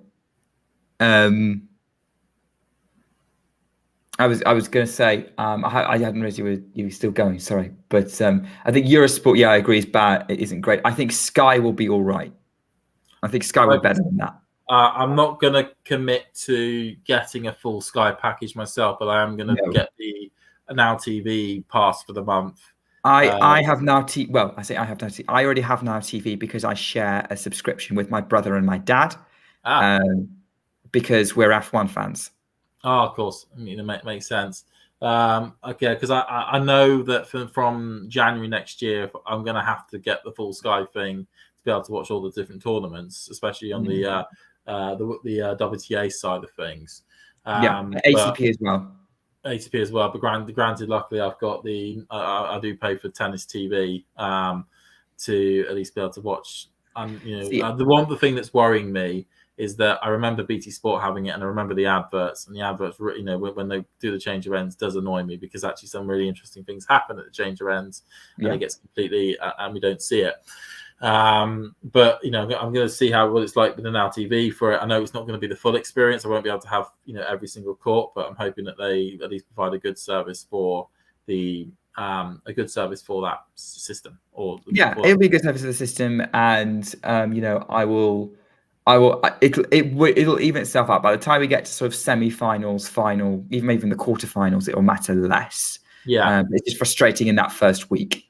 I know I'll just have to hear about certain matches. They may be showing Murray, and Draper could be on an outside court playing outstandingly, and I won't be able to see him for that bit. But I know that it's certainly with what Sky Stream looks like, looks like a good surface that I should be able to get for the time, for the turn of the year. Yeah, and they've got a really good presenting team on Sky from what I've seen. So they've gone safe. They've gone really safe with some established names that seem to work quite well. And Tim Henman, Navratilova. They've got a few others as well. They've got Robson, right? Robson as well. I think that's because I know Robson's quite heavily tied down to the Eurosport contract. I know she's not. I know she's working for Eurosport in Wimbledon, but Eurosport don't believe have the US Open. No. So she isn't. So she's obliged. So she has the ability to sort of switch over to another broadcaster for that tournament. I think she was doing work for Amazon Prime anyway. So it'll be interesting to see how that goes. I mean, luckily, Amazon still have the ATP coverage between now and the end of the season. So at least the major warm-up events will be on there. Yeah, we'll be enjoying those for sure. Are we enjoying this match at the minute, James? Because Novak Djokovic is serving for the set. He is. He's 15-love up on my one. He's hitting some good balls. He does though hit it into the net. He gets pushed off balance there, so it's now 15-all. Interesting. Okay. Matthew is being very complimentary about Rublev, actually. He is playing well. I will give Rublev his credit here. He isn't, rolling over and having his belly tickled. He's fighting back where he can. Yeah, where Djokovic is giving the opportunity to do that. He's taking. I say Rublev is taking his opportunities where he can get them for the most part. Okay, Djokovic 30-15 up, 2 points away from taking set 3. Yeah. You would expect him to close this one out.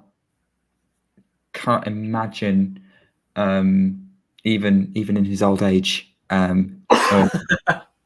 he's gonna be quite faltering yet. I mean, how much? Oh, we've lost our producer. His computer's crashed. Us two in the ether. Okay, and set point. Has set point? Okay, I've got a question for you in a minute about after the set point, and then we see if Chivalry comes in or not. I will just do one by one. So Djokovic serving at the moment, doing his usual ball toss. He then goes, he tries to tuck him up, doesn't work. We've got a backhand to backhand exchange, forehand by Djokovic, forehand by Rublev, forehand by Rublev, backhand by Djokovic, backhand by Rublev, all at the baseline this, backhand by Djokovic, backhand, forehand by Rublev, backhand by Djokovic, backhand by Rublev, and it literally lands on the line. What a great shot there by Rublev. Literally kisses the back edge of the line with a backhand up the line winner by Rublev. He sent Djokovic very far east, and he was able to send it up the westward line. Very, very good job from Andrey Rublev. Still fighting, still not giving up on this set. Djokovic has even given him an approving look. Still one more set point though for Djokovic here. Great job down the middle. Okay, just clips the top of the net there. I do love the fact as soon as they call it, those ball kids are straight up, hands in the air. It is like a military precision when it comes to the Wimbledon ball kids. Yeah, absolutely. Well, you would expect though, right? That's what they're trained for. That is the reason why the ball kids are the most trained, best ball kids in the world. And that's why they're trying to go for the Wimbledon final placement. Yeah. They want to get that. They want to get that set up. They don't want to be sent on court free for the Invitational with Greg Rosetsky. They want to be on with the finalists. Indeed. Okay, bit of a weird one there. Backhand by Djokovic into the net. We are now at deuce. There's a bit of jeopardy in this match. Okay. We've got a bit of jeopardy here. Interesting. Two set points squandered by Novak. Oh, he should have challenged his first serve. It was in. It was called out, but it was actually in.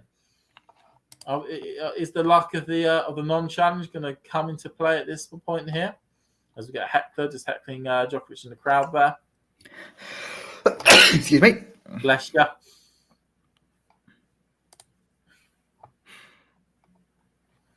Okay, Novak goes down the tee. Backhand by Rublev. Backhand by Rublev there. Backhand by Djokovic. Backhand by Rublev. Forehand by Djokovic. Forehand by Rublev. Just clips the back of the line. Rublev's really pushing Djokovic back here. And Djokovic hits it long. Rublev has break point. Is he going to break back? Grief.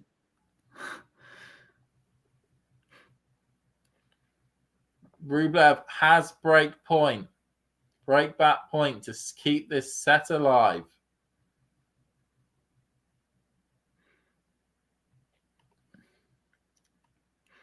This is a bit like how Rublev broke at the end of the first set. Just really making sure there's good deep returns on all the balls that Rublev's doing. Really pushing Djokovic back. Okay, Djokovic down, goes cross court, runs forward to the net. Oh, Rublev falls over trying to run for the ball. He's fine. He does a thumbs up, but Djokovic came to the net. A bit of S&V, serve and volley, and Rublev, in his haste to try and get to retrieve it, stumbles over his feet and falls to the ground. Fortunately, it's on the part of the court now, which is pretty well worn, and it'd be like falling on a bit of hard dirt at the moment. Yeah. I mean, that's we're getting to that stage now. I mean, I don't think the grass cushions you that much even when it's there. Yeah, I mean, it's so low to the ground, the grass, that it's. Yeah.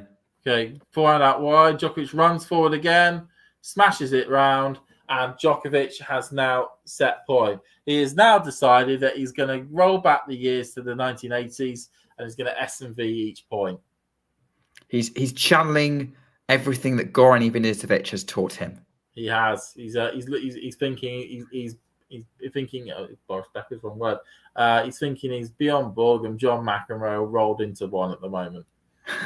That's a good comparison, I would say, with maybe less of the attitude problem that McEnroe had. Yeah. Djokovic down the middle. Unfortunately, it was long. Second serve. Probably won't be able to come in on this one. Unless he really thinks he's Maxime Cressy.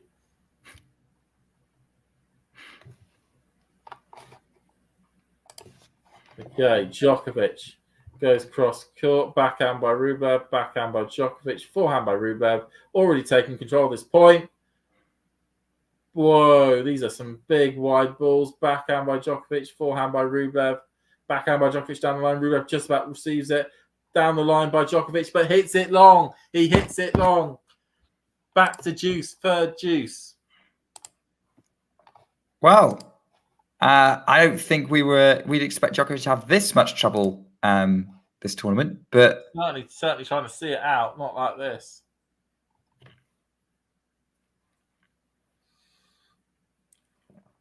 we have some apologies for not having a score up. We've got it up now. Yeah, James, talk us through it because I'm still massively behind. I'm going to have to fix my stream. Okay, out wide, backhand cross court by Djokovic. Rublev just about gets it over. Drop shot by Djokovic.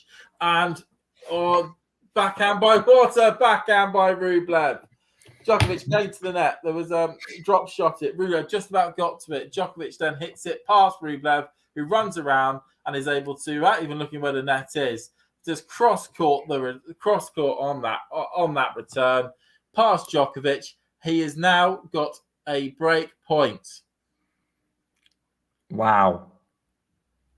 There you go. We're now officially ahead of the scores. And there was somebody in the crowd that was taking their hat off to that shot. Oh, it beats the reception Djokovic got in the 2019 final, where there were people counting down points he was going to lose. Yeah. Okay, we can tell Djokovic's a little bit nervous. He's bouncing the ball a lot.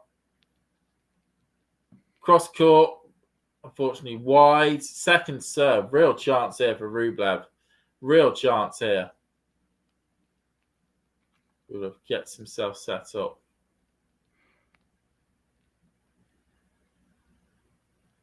All right. That was a close one. Djokovic hits the net, but it tumbles over just into the service box.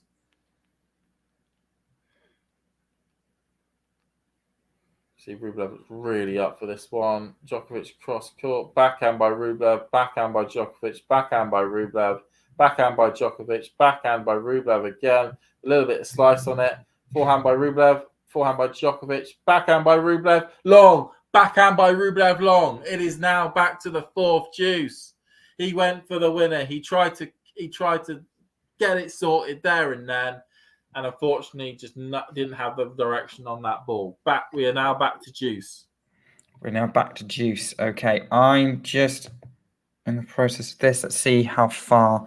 I'm just looking on my iPlayer. You're not watching through an app? You're watching using your old-fashioned TV with a Freeview box.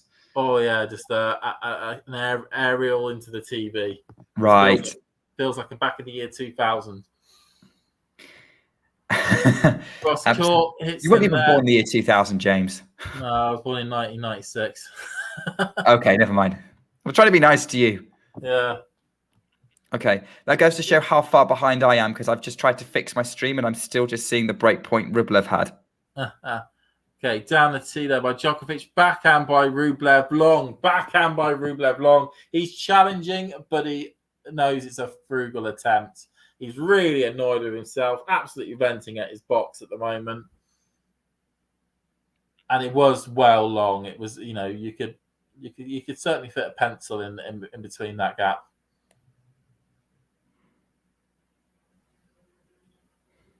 Okay, Djokovic has his fourth set point.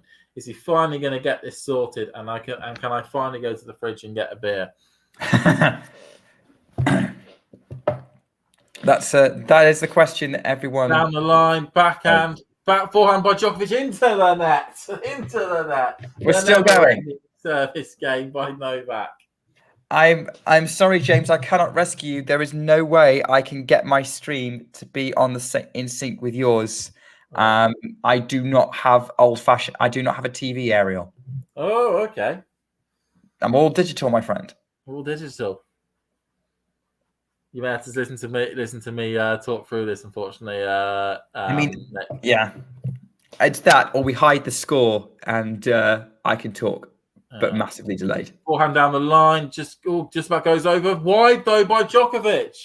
Wide though by Djokovic on the run up. Rublev, third break point. This is nuts. What is this game? This is nuts. Okay, Rublev has the break point here. You know, at one point you think it goes one way or the other.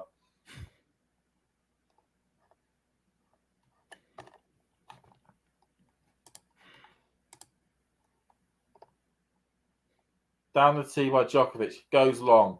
Second serve. The ball kid struggles to pick up the ball. Tell the Rublev boxer nervous. His dad's got his hands in his mouth. Or around his mouth. Okay, Rublev on a backhand return. Backhand by Djokovic. Forehand by Rublev at the line. Djokovic just about reaches it. Tucks up Rublev. Djokovic runs forward. Drop shots.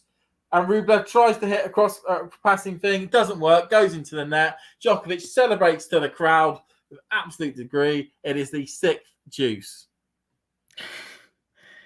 6 deuces in this game of what's in a game that has taken well over 12 minutes. You feel as though this game has an added element of importance. Who comes out of this may end up getting the fourth.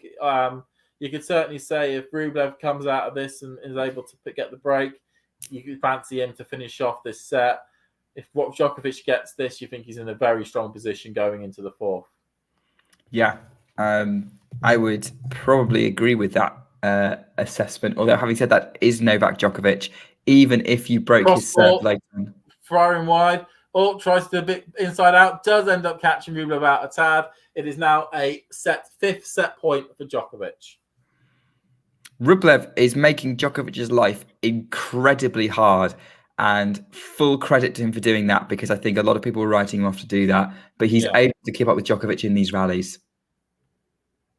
Okay, is Novak finally going to get this sorted, or is Rublev going to be able to get that break he so desperately wants?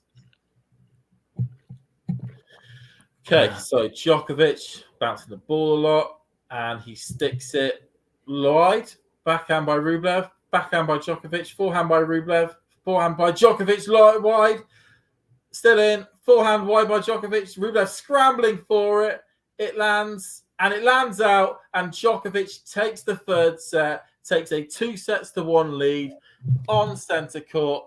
Djokovic does a fist pump to the crowd, fist pump to his box. He is happy. He is a happy chappy here. He's got his fan base around the side of him as well. Brilliant. James, go get yourself a drink. You've been talking a lot. Well, if Shrihari wants to come in, we'll definitely bring him in. But yeah, this is that was a monumental game. Absolute marathon. I've now got the set point on my screen now, which tells you exactly how far behind James I was. But I will continue to hold the fort whilst we wait. But yeah, Rublev not making things easy for Novak Djokovic. So we'll bring Shrihari in now to get his thoughts on that set whilst James recovers his voice. Shrihari, what were your thoughts on... Well, I made that banner 15 minutes ago. But yeah, that was a 15-minute game. Yeah, but I have no idea how that took such a twist. But I guess, I mean, it was just as you and James were talking about this match seeming like a foregone conclusion and not as interesting as you would have liked. You got that game. So, yeah, well, I think as far as Rublev's concerned, I'm liking what I'm seeing, very objectively speaking, because he is staying in it. He is showing frustration. He is boiling over, I guess, if that's the right term to use. But he's still staying. So you call what you call? He's still staying in the moment. He's trying to fight his way through. He's not just throwing in the towel like we would have expected him to. He's still giving Novak a run for his money here, which is really nice to see. And he's kind of turned over a new leaf in that aspect this year. We talked about those matches against Holger Rune at the Australian Open and Monte Carlo, sort of breaking new ground, in Monte Carlo. But yeah. Yeah, absolutely. And do you know what? Yeah, Rublev has been having a decent season. As you said, that Monte Carlo title, I didn't see coming. He's been getting some important wins, and he's been competing with Djokovic, apart from in that second set. But he's been keeping the other two sets. He's been keeping up with him. They've been having some wonderful rallies, and yeah, I think Djokovic does have the edge, but we expected that, but it's a smaller edge than we thought. Djokovic is looking better than he was in set 1, though, right? Yeah, I would say so. Yes, I mean he got really tight this game. Some uncharacteristic errors, set points, and the deuce points. I think Rublev sort of earned a lot of them. But yeah, when Djokovic had a lot of those set points, he just threw them away with a lot of errors. But then otherwise, yeah, pretty clinical. Otherwise, and yeah, much better, much more steady, and yeah, just generally looking a lot better than he did in set. James, give us a thumbs up when you want to come back in. Okay, James is ready to come back in. Whilst James is coming back in, I've had a hopefully after the next set. I'm all good. We're all good. We've got a great comment here from Matthew. Never seen Rublev return like this, let alone be so consistent. His resilience is another level from what I've seen before. Yeah, I'd say I'd agree with that assessment. Would you? I certainly would agree with that. This is certainly the highest level I've seen from Rublev. Certainly against Djokovic. Even in a quarter-final of a Grand Slam, really. I mean, the only other times which I've seen Rublev play, and probably any better than this, was that Monte Carlo final you made mention of. Yeah, and he did a good job of that because I thought he was down and out, and then he really fought his way back in to close it out. And yeah, it was a great win. And like Rublev is the kind of guy, his career-wise, like he deserved a 1,000. Yeah, and he's definitely done it. Max is already looking ahead to the semi-final, which seems fairly head-on. That's going to be Sinner versus Djokovic right now, which I'm looking forward to. I think that could be fun. I'm interested to see what Sinner brings to that, because whilst Sinner might not necessarily have had the best warm-up in terms of quality of opponent, I would say that he has the advantage of knowing he's the underdog and can swing freely. The question is who's going to let the occasion get to them first. Djokovic knowing what he's going for at Wimbledon, or Sinner in his first major semi-final. Matthew's got another great comment coming in here. Karen's Mac thinking that Novak could play 7-10 for most of a set and only have to be 9-10 when he needed to, but he's having to play his best all the day. He is. This is a pleasant surprise from Rublev, the level he's playing at the moment. Yeah, for sure, and it's been great. By the way, for those who want updates, Goff and Pegula are a game away from going out of the women's doubles on court 3, which is potentially, it's going to be a little bit of an upset by seeding. Obviously, we know Sigmund and Zvonareva have doubles pedigree. On the invitation doubles that Max mentioned earlier, Kleises and Hingis are a set and a breakup on Schiavone and Vinci.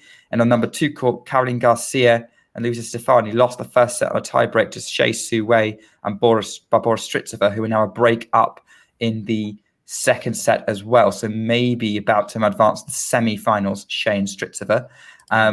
Just want to make one point that amused me about the ladies' invitation doubles, which on the back of our sort of broadcasting conversation earlier, I thought it kind of amused me in that there's a team of Comter and Mertzer, who were obviously headlining the BBC's coverage, and Hantakova and Robson, who were obviously key parts of Eurosport and Amazon Prime. And there's a possibility that I just love the idea of those teams meeting in the final, because they would have to meet in the final, and it being a broadcaster off for the ladies. Eurosport versus the Beeb. Who would win? Yeah, we'll get Sky to umpire it. Actually, we know what Sky would do in that situation. Moving on. Rublev seems to have already got the first game of this set. Starting well. Pretty quick succession in that one. Yeah, holding to love. Oh, Djokovic, a little bit of a funny fall there. I say fall, but like a jump down from a serve. Okay. Yeah. Oh, I had that. I had an issue like I played a couple of weeks ago, and I came down funny off a serve, and my ankle did not feel right for the rest of the match. Eventually, it's been fine since because I've rested it, but yeah, I definitely wasn't that wasn't definitely not an ideal. It did feel like when I was pushing off on a forehand, it was like stretching the muscle. Yeah, that's not great. You okay now? Oh yeah, fine. I've played a couple of days ago and I couldn't feel it, but I think I just came down off a serve odd. Yeah, and it seems as though Djokovic is also now rattling through this service game quite well. 40 love up already.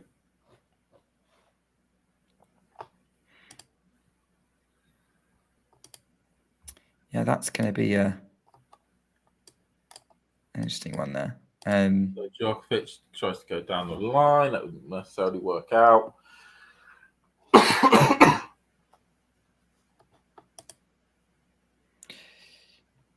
Okay. Djokovic hits it long. So Rublev hits it long on a Djokovic serve. So we're now 1 game all. Oh, Djokovic is stretching parts of his body out. Yeah. He's obviously not happy about the blood running to his legs at the moment.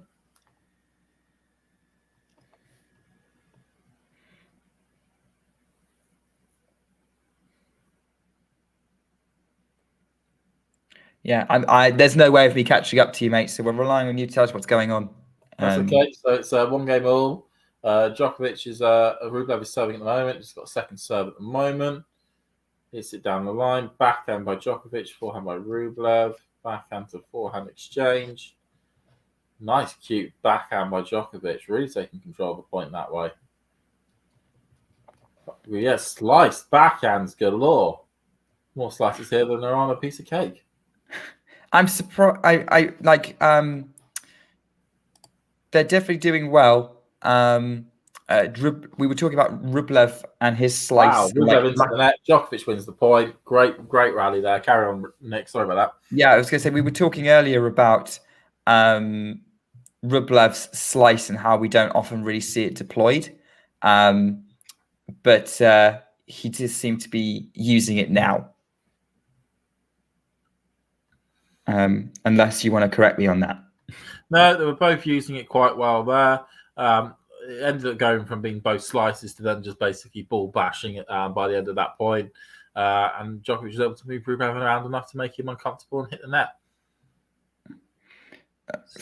Great job. Great job as always. Great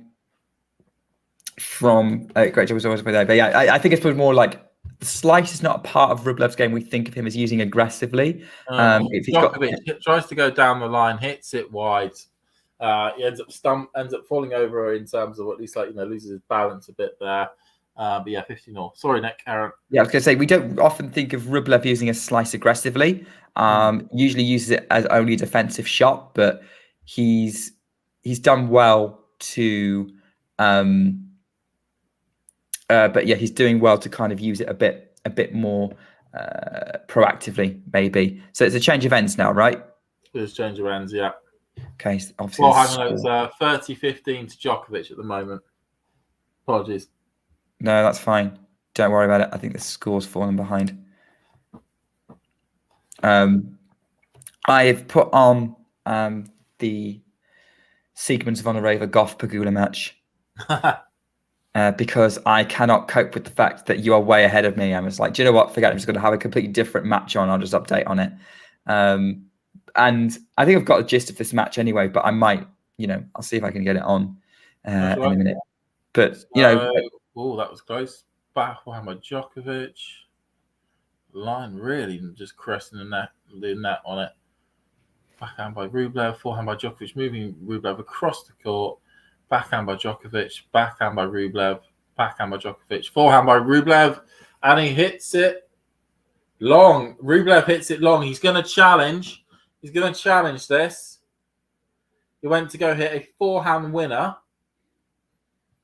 And it was just long. You've literally can only stick a rubber in between the gap there, between the line and where the ball landed. So Djokovic, early stages of the fourth set, has 2 break points. Which I think, given the trouble Rublev's been having breaking serve, I mean, he's only broken serve once. He had so many opportunities in that last game, couldn't convert. Yeah. I would think there's only one more nail to go in the coffin there, surely, if Djokovic converts one of these. Yeah, the Djokovic running from side to side here. Really great defensive display, but he was unable to actually get that final defensive, almost like swinging of the racket in.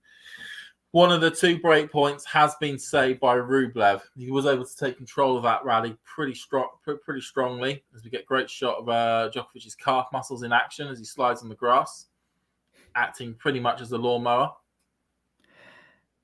And the upset is complete. Friend of the show, Lara Siegmund with Vera Zvonareva have knocked out the number 2 seed in the women's doubles, Goff and Pegula.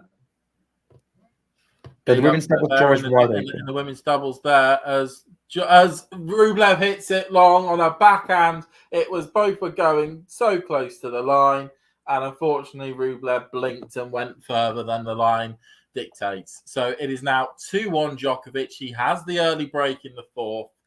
Are we going to now see Djokovic just rolling to the end of this game and a meeting with Jannik Sinner in the semi-finals, or can Rublev come back with some sort of form? I think we know the form is probably more likely, but having said that, the way Rublev fought towards the end of that last set, if Novak Djokovic gives him a sniff, he might just take it. There's still plenty of room for another twist in this match. There is. No, I agree on that one. Yeah, I mean, generally, Djokovic seems to be serving well. The backhand's now working. The forehand's in play. The forehand's working well. He's been using great effect to move Rublev around a lot this match. So I can't see that any of those. He would need a lot of elements of his game to start failing in, basically. Yeah, and it doesn't look like Djokovic is failing at any point at the moment. So Djokovic has come back to the service line. It does seem a bit though like the south side service line is a lot more worn than the north side. Don't know if it's just me, but interesting to know. And what do you mean by south and north? Is that relative to the TV camera? Yes, but then also technically whereabouts its location on the court. Because what is like on the top of the TV screen is actually the northern part of almost like the north stand. Okay. And then the bit where Rublev is at the moment is almost like the south stand. It's on the south line, because of course courts bizarre because of light issues and whatnot. You can't. You generally have the courts having to all face in the same direction. That makes sense. Yes, because you don't want someone serving into the sun. And that being north-south, so it stops the situation where, for a large chunk of the day, especially as a lot of matches take place, between 11 and sort of 7-8 o'clock, you could have a situation where you had it east-west, or even at a slight angle east-west. The sun rises in the west. The sun rises in the west and sets in the east. Other way around. Other way around. Rises in the east and sets in the west. Yeah. Yeah. So you're right. Anyone who's standing on the eastern side of the court will have the sun smashed into their face straight from the get-go. Whereas if it's north-south, then at least they both have the same issue, or theoretically. Yeah, For sure. I mean, is the North End the Royal Box End as well? It is the Royal Box End as well. Yeah. So if you were to say, zoom out from centre court and the Royal Box End, you would then hang on. Scratch that. I think I've got it the wrong way around. The TV cameras on the is on the south end. The north end. Hang on. Yeah, it's on the north end. The TV camera here, because if you zoomed out, then you're going to be going all the way over to court 2, and that's on the most southern part of the site. Yeah, so the TV camera is technically on the north side. So actually, what I've been saying has been completely wrong. In fact, ladies and gentlemen, currently on the south side, and the TV camera's on the north side. Ladies and gentlemen, Wimbledon have set everything up in a really confusing way. Yeah. So the TV camera is actually on the northern side when I thought it was on the southern side. Yeah. And James's compass is broken. Yeah. Let's just say I actually did fairly well at orienteering at school, so that's a bit of an embarrassment and an L on me. Well, look, as long as it's just your geographical compass that's broken and not your moral compass, I think we're all good. Yeah, that's somewhat intact. Okay, so Djokovic doing okay here at the moment-ish. It's 30-all at the moment on Djokovic's serve. It's just, Rublev's, poking around here or there, but Djokovic just seems to be handling it as best as possible. Yeah. I'm seeing it saying 15-30 on the score. Is that where it's at? Oh, it's 30-all now, yeah. Now it says 30-30, yeah.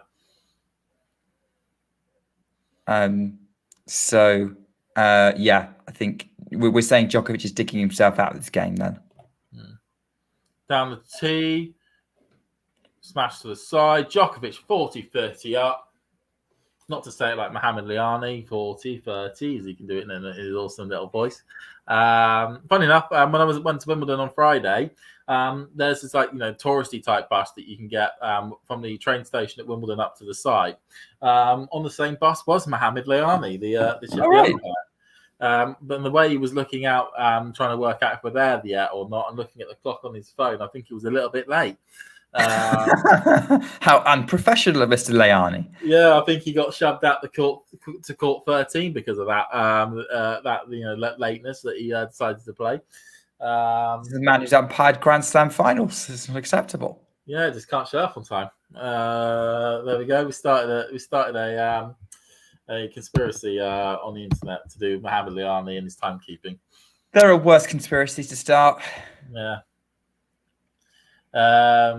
Funny enough, though, as well, and he has his phone text really large, like unbelievably large. I don't know why, but I just noticed that. Clearly, you're trying to see what Mohamed Liani is trying to text people about. Yeah, I wanted to see any sort of inside gossip from the umpires thing, any sort of WhatsApp chats that they got where they're bitching about the players, stuff we really want to see. I could imagine. Can you imagine those WhatsApp chats though? It's like they're probably commiserating each other over who gets Ostapenko or Kyrgios.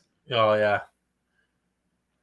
Oh, backhand by Djokovic. Rublev bangs it into the net. 15-all at the moment on the Rublev serve. It's 3-1 to Djokovic at the moment.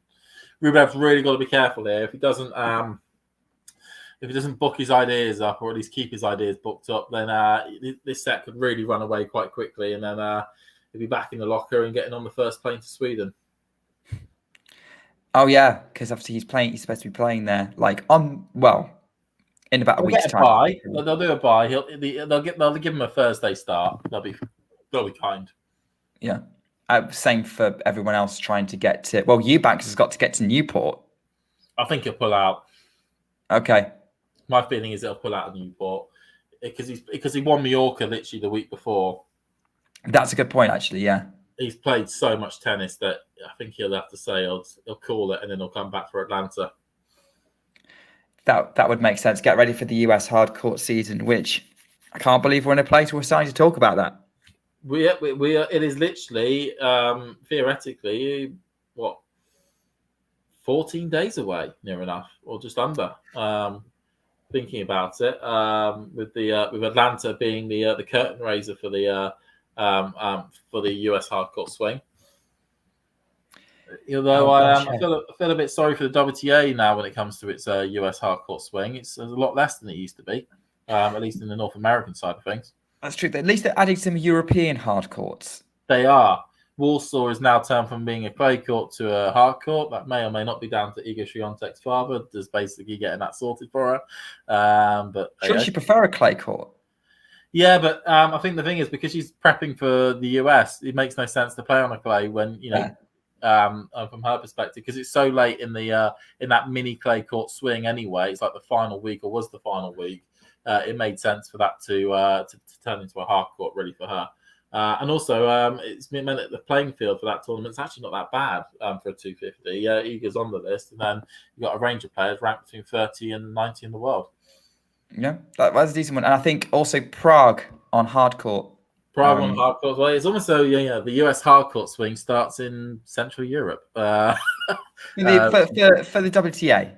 Yeah, for the WTA, that's where it sort of kicks off. But yeah, I was a bit disappointed to hear that from the US side of things, it used to be that you'd have Washington as a 250 for those players ranked outside the top 30 in the world, and then those ranked inside the top 30 could go to San Jose, which had a lot of prestige as a tournament by the end, didn't it? Really, and then be able to go on to what will be this year Montreal, and then Cincinnati, and then they have the two tournaments in Cleveland and Granby or Gartby, how we pronounce it. But Gartby's gone, unfortunately, and of course San Jose is no longer on the list. Yeah, which is it's. I mean, like the WTA calendar needs to sort itself out a minute because it just seems to be hemorrhaging events. But we're not talking about the WTA right now. That's probably a WTA weekly discussion, maybe for a future episode. Sorry, just I like the theme of this live stream's theme. We've gone on weird. This is what happens though. Like every Talking Tennis live stream has gone on weird tangents. What happened when I was commentating? I think I was doing commentary yesterday with Isabel and then with Srihari, and I'm sure we went down some. I definitely saw when I was with Isabel and Tom, brought up the squirrel incident. You have to enlighten me. I've gone completely. Do you not remember? Did you not see the? It was like I think it was that during the French Open, Isabel had a squirrel run into her window when she was trying to commentate. Possibly, yeah, possibly. It was a while ago. Okay. Which scared the life out of her. She was not expecting it. I had a situation a couple of years ago where my cat decided to chase a squirrel into the house. Or it literally chased it into the house. Once it got in the house, the cat then sat down and went, "Well, it's your problem now." It's like, kill it. We'll have it for dinner. Yeah, I was like, great. It's gone all the way upstairs, and I'm having to chase a squirrel around the house because I felt this. Because I was laid out on my settee, where I was watching the tennis. I think I was watching the tennis, funny enough. And then I felt like this very small thing bounced off my leg, and I'm like, that feels lighter than my cat. And then I looked around and I saw this squirrel in a hallway, and I was like, that wasn't my cat. That was a squirrel. There we go. Is Novak Djokovic chasing the ball down much like your cat's chasing a squirrel? Probably better. At this stage, he's now 4-2 up at the moment. It was pretty easy holds in the last two games there. Djokovic is just getting to all the balls. He's not expelling too much energy that he doesn't need to, but he's able to really do some great defending. Rublev is really stuck to what to do here, and then shanks it wide. Great defensive display by Novak on that point there, literally chasing down all the balls as they were going all over the shot, very Andy Murray-esque. And then Rublev, unable to know what to do, shanks it long. There you go. The Novak fans in the crowd going mental. No, I'm not surprised. I mean, like Djokovic and Murray were iconic for being able to do that. That sounds like it was an iconic Novak, like just vintage Novak turning defense into attack. Yeah, I mean, he's getting the balls back at the moment. I think he would like to get a double break, get this. Get it done. Any player would like to get a double break. I think he's got a sniff already at the moment, as he's really chasing down all the balls that Rublev's trying to fire winners past him. But Rublev does get the winner there. Just get a really good winner there. They were running around the court, cat and mouse game at that point there, and then hits a forehand down the line. Okay, so we're going to get there. Couple of important questions from Ghosty in the chat. Here's number one for you. Is your cat declawed? No, it has very sharp claws when it wants to. Luckily, it's a weird cat. Really, it doesn't like the cold. So in the winter, it doesn't go out at all. But in the summer, it loves sitting out in the garden. And luckily, when it goes out during the summer, the patios, pavement slabs, whatnot, they're able to sort of make claws blunt, which is better. Yeah, and then Ghost is asking what a settee is. A settee is a very British way of saying sofa, or in your American, couch. Yeah. So yeah, I don't know what the difference between a settee and a sofa is. I don't think there is one. I think it's just whichever word you prefer. Terminology, yes. I'm just using the word settee. I've never used the word settee. It's always been sofa for me. So there you go. You may have found someone slightly more British than Nick Carter. No, I'm certainly more northern British. I think is the best way to describe it. Or northern English. Yeah, certainly. What are you talking about? You live in London, man. I live in Guildford. It's just outside of London, but I originate from Leeds. Sort of the Leeds, Yorkshire area. Okay, we've done the opposite to each other then. Yeah. Because I've born in the southwest, ended up in Stoke-on-Trent. I don't know how you've ended up in Stoke-on-Trent. Long story. Long story. Cool. Actually, no, very short story, but not worth sharing right now. Okay. Because I lived in the southwest for a number of years. Oh yeah, I remember you saying. Yeah. Yeah. So I know the southwest quite well. And now I live in Guildford, which is just a small little town outside of London. Yeah, I mean, you say you're a Leeds man, but you don't sound like it. No, I think because I moved around a lot, it's the accent's all over the shop. So in my job, if I end up getting quite angry at students or whatnot, then it can get quite northern. But if it's but generally it has the sort of tone of placid type thing, but I would use acronyms and sayings that are quite northern. All right, there you go. Is it like, would you mind very kindly behaving, please? If you want to be nice to a student. Congratulations to Rublev for winning another game. I mean, like, he's 4-3 at the moment. He's won a few. He's won 14 games. That's enough to do him proud in a best of 5 match. Like, what's the minimum amount of games that you would be happy with if you lost in straight sets? Probably 18. Yeah, losing in tie breaks. Yeah. So, okay, he probably isn't going to quite get to 18, I don't think. But he's got 6, 7, 8, 9, 10, 11, he can get it to 15. 12, 13, 14. Yeah, he can get it to 15, I think, because Djokovic holds, Rublev serves, holds, and Djokovic then holds and wins the match. I think for Rublev to get to 18 games, he needs to take it to a 5th. Yeah. Yeah, he actually does. Mathematically, he does. Yeah, which, he might be on for a good start, because I can see he's won the first point on... he has, but Djokovic has just done a drop shot. Rublev unable to get anything on that purchase over, back to 15-all. Okay. Panic over for Novak Djokovic then, and for his fans. I'll tell you what's the one interesting thing. So I was very lucky on Friday that I know that you were in the big queue, Nick, but I was able to get into the small queue to get resale tickets to Centre Court. Oh, brilliant. It actually is a lot easier than you think. You worry you're going to be in that queue for like 2 or 3 hours. It only took half an hour to get through. Interesting. Which worked out really well. But it was able to get to Centre Court and watch Novak. And the key thing you notice from it is that he isn't a big ball basher. It doesn't feel like he's taking the skin off the ball. It's he's very majestic and hits it almost like with a finesse that's awe-inspiring almost. Yeah, okay, that's an interesting insight, because I have seen Novak live once before, about 4 years ago, actually, at Wimbledon in the second round against Dennis Kudla. That was also the same day that Carl Edmund lost to Fernando Verdasco in 5 sets, and I don't think he's played Wimbledon since.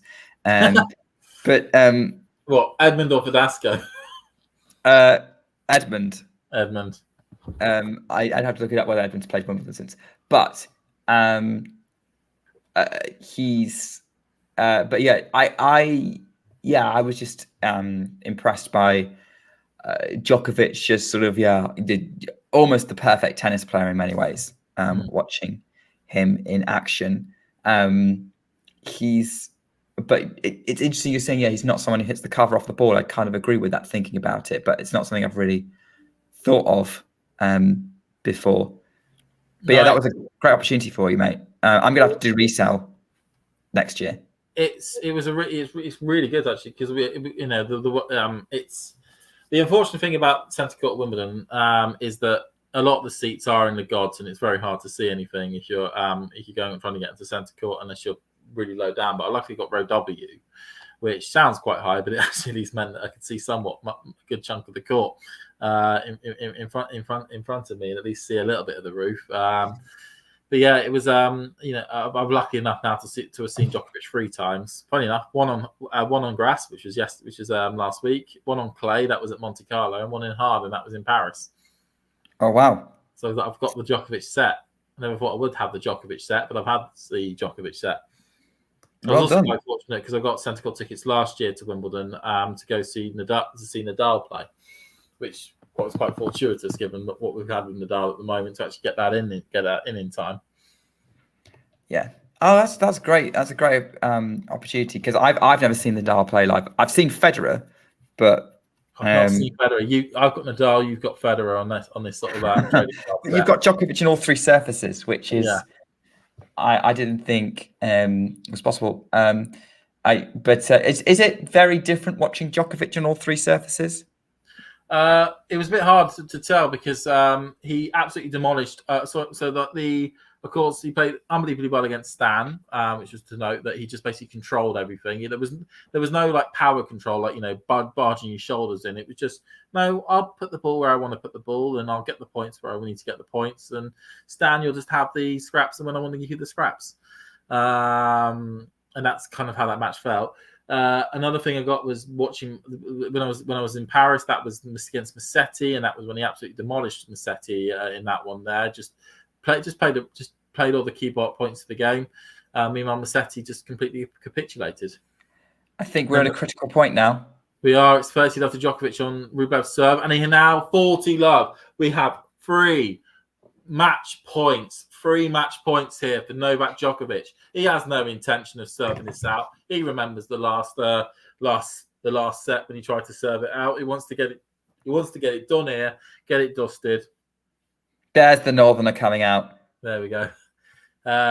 So Rublev goes cross court, hits it long. So we've got a second serve here. Djokovic with a second serve here. Will he get it sorted at this point?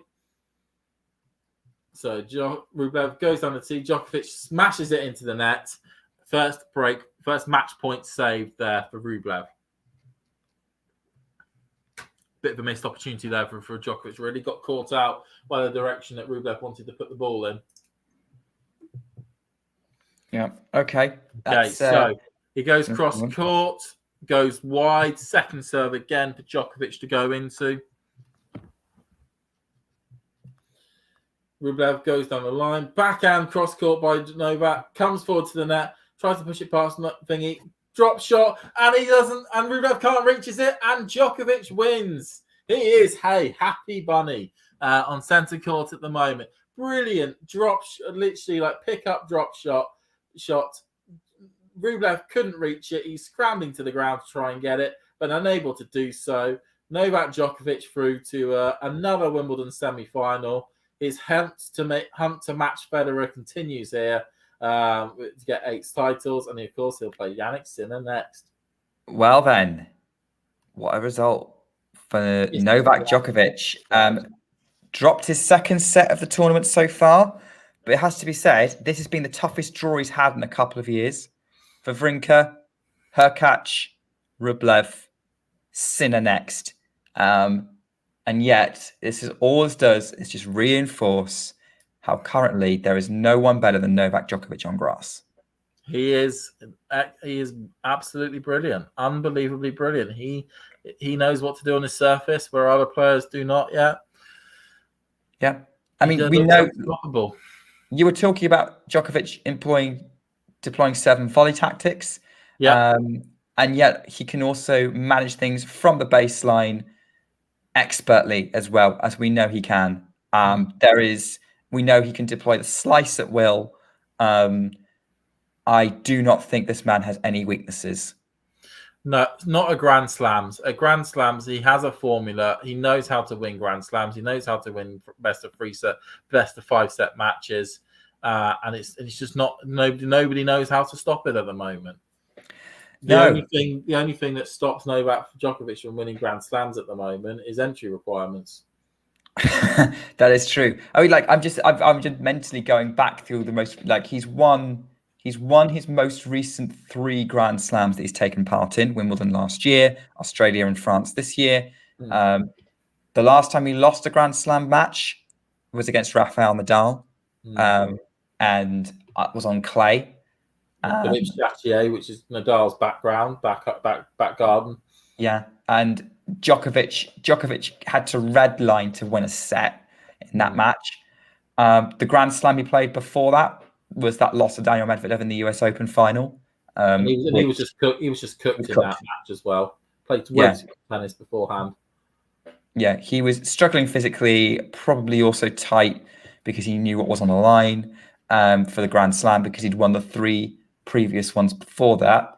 And then, I think if not counting the US Open default, I think the only people who could stop Novak is Rafael Nadal. The only other player is Daniel Medvedev, who, as we said, Djokovic wasn't his best in that match, in that US Open final. In theory, we're looking at Medvedev or Alcaraz being the only chance of stopping him at Wimbledon, and even then, it's grass supremacy. It is grass supremacy, and I mean, of course, I think a lot of people, at least from a script writing perspective, would want it to be Alcaraz, just down to the fact of it being, what is the best, the greatest of all time versus the world number 1, and the rising upstart, and it'd be really fitting for their first final to play off against each other. Their first, to be at Wimbledon, one of the most prestigious events on the circuit. It is the tournament that every player would want to win, and it is seen as the biggest one to win. And for that final to take place there, it could have a lot of connotations or a lot of similarities to the 2008 final between Nadal and Federer, and depending on what the result would end up being. It's I think we probably are heading towards that. Barring Bruno causing an upset against Alcaraz, I think we are going to probably see Alcaraz versus Djokovic in that final. You're not confident in Medvedev's ability to take down Alcaraz, then? I just remember Indian Wells from this year, and the way in which Alcaraz absolutely took Medvedev apart in that match. Like it was there was that famous Simpsons meme, which is I he's already dead. That sort of felt like it played out in that final. And just remembering that, to me, makes me feel as though it would be a pretty straightforward victory for Alcaraz in that match. Now, it's the famous last word. Somebody will probably clip this, and I'll get a load of great stuff online if it doesn't go that way. But I fully expect that we are going to be seeing an Alcaraz Djokovic final. You and most of the people. I mean, when I had a look at I was having a look at our private popcorn tennis predictions league, and most people had gone for Alcaraz Djokovic in the final. The only exceptions being the people who'd gone for a Murray Djokovic final, because we are obviously sharing a community with Murray musings. And I think Miles had gone for an Alcaraz. I can't remember. It was Alcaraz and someone crazy. I think it was Alcaraz Fritz. Miles refused to back Djokovic. He doesn't like Djokovic. The only other person to not have an Alcaraz Djokovic final was Shrihari, who went with a Medvedev Djokovic final. Interesting. So Sherry, you're if he's still, I don't think he is here or not. No. I think he has completely gone. Is obviously rolling the dice at the moment, hoping that he's put it all on black and let's see if it pops up red. Yeah, absolutely. I mean, Shrihari and I are the only people who put Medvedev in the semis. You've locked out. You've done well there. He's not in the semis yet. Eubanks could pull off some heroics tomorrow. I was, you probably saw from my thing. I went with the Murray hype train. I thought he would at least get to the semis. And I'm being shafted for it. And on that regard, however, I think my pick in the WTA one may end up being quite a bit of a shrewd one. I know people weren't picking her to win it, but Rybakina's doing very well at the moment. Although I picked Rybakina. Most people pick Rybakina. Lead in, because I know there was a lot of reports literally around about the weekend, that media day weekend, where there was a practice set between Rybakina and Sabalenka, and journalists were reporting that Rybakina looked completely out of it. And when she lost the first set against Shelby Rogers. I was like, well, this guess is going to go completely wrong. However, she saw through it, and at the moment she's into the quarterfinals as well. We are. Yeah, you and I not the only ones. I think half of us picked Rybakina to win it. Yeah. Vanch went for Swiatek. That pick's not looking good now. Jack and a couple of other people have gone for Sabalenka. And 3 people went for Jabeur. Hanya and Mario specifically. I can't remember. I know Hanya would have gone for Ons. I find it interesting. Mario went for Ons, but yeah. Okay. That's an interesting pick, but the WTA is a little bit more competitive. To be honest, I'm pretty glad that I'm basically there or thereabouts. I mean, most of the times I end up going all over the shot. Let's see, because Rybakina needs to speak to Jabeur tomorrow, and that could be a tough one. Yeah, because the big points start to get handed out at the moment. Yeah. All right. Well, I think there's some that you can hear more predictions happening for the Last Ball Drops show, which is starting imminently on the channel. So switch over to that, because you're going to want to hear Jack and Jakub talking about all of today's action and everything kind of lined up for tomorrow. Quick one, James. Tomorrow, which matches are you watching? And could you win? Tomorrow, let me just get up the order of play to make sure I get this absolutely right, because both courts have some excellent matches that are going to be taking place on them. I think, court centre's got Rybakina Ons first. And then I'm looking at it. I have to stick them on the main TV, on the big TV. It's got to be centre court all the way. Yeah. Ons versus Rybakina, repeat of last year's final. You can't miss that. And then followed by Alcaraz Runa. Again, you just cannot miss that match. You got a ticket tomorrow to centre court. You have done incredibly well, because you're going to be well entertained. And then I'll have on the iPad the Keys Sabalenka match. That should be a good one. Keys, doing the Houdini act against Mira Andreeva a couple of days ago, getting through that one. And then of course Medvedev versus Eubanks. I'd expect Medvedev to win that. Just because he's a great returner, and I think that will neutralise the killer serve that Eubanks has. But yeah, you cannot take your eyes away from centre court tomorrow. It is, star-studded all the way through. I definitely will not be. I will be dual screening it, but I will also be not taking my eyes off centre court. That's going on the big TV as well.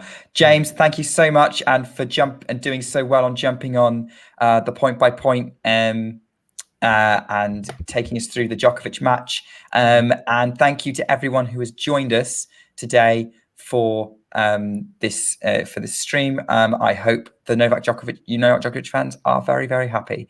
And Andrey Rublev will be back and will be going for some clay court glory in the next couple of weeks. But yeah, watch him on the Bastard clay. All right. Cheers, James. Thanks, Cheers, everyone. Go talk some tennis with Jack and Jakob. If you enjoyed this video, make sure you hit that like button. Don't forget to subscribe and click that notification bell so you don't miss out on all things tennis.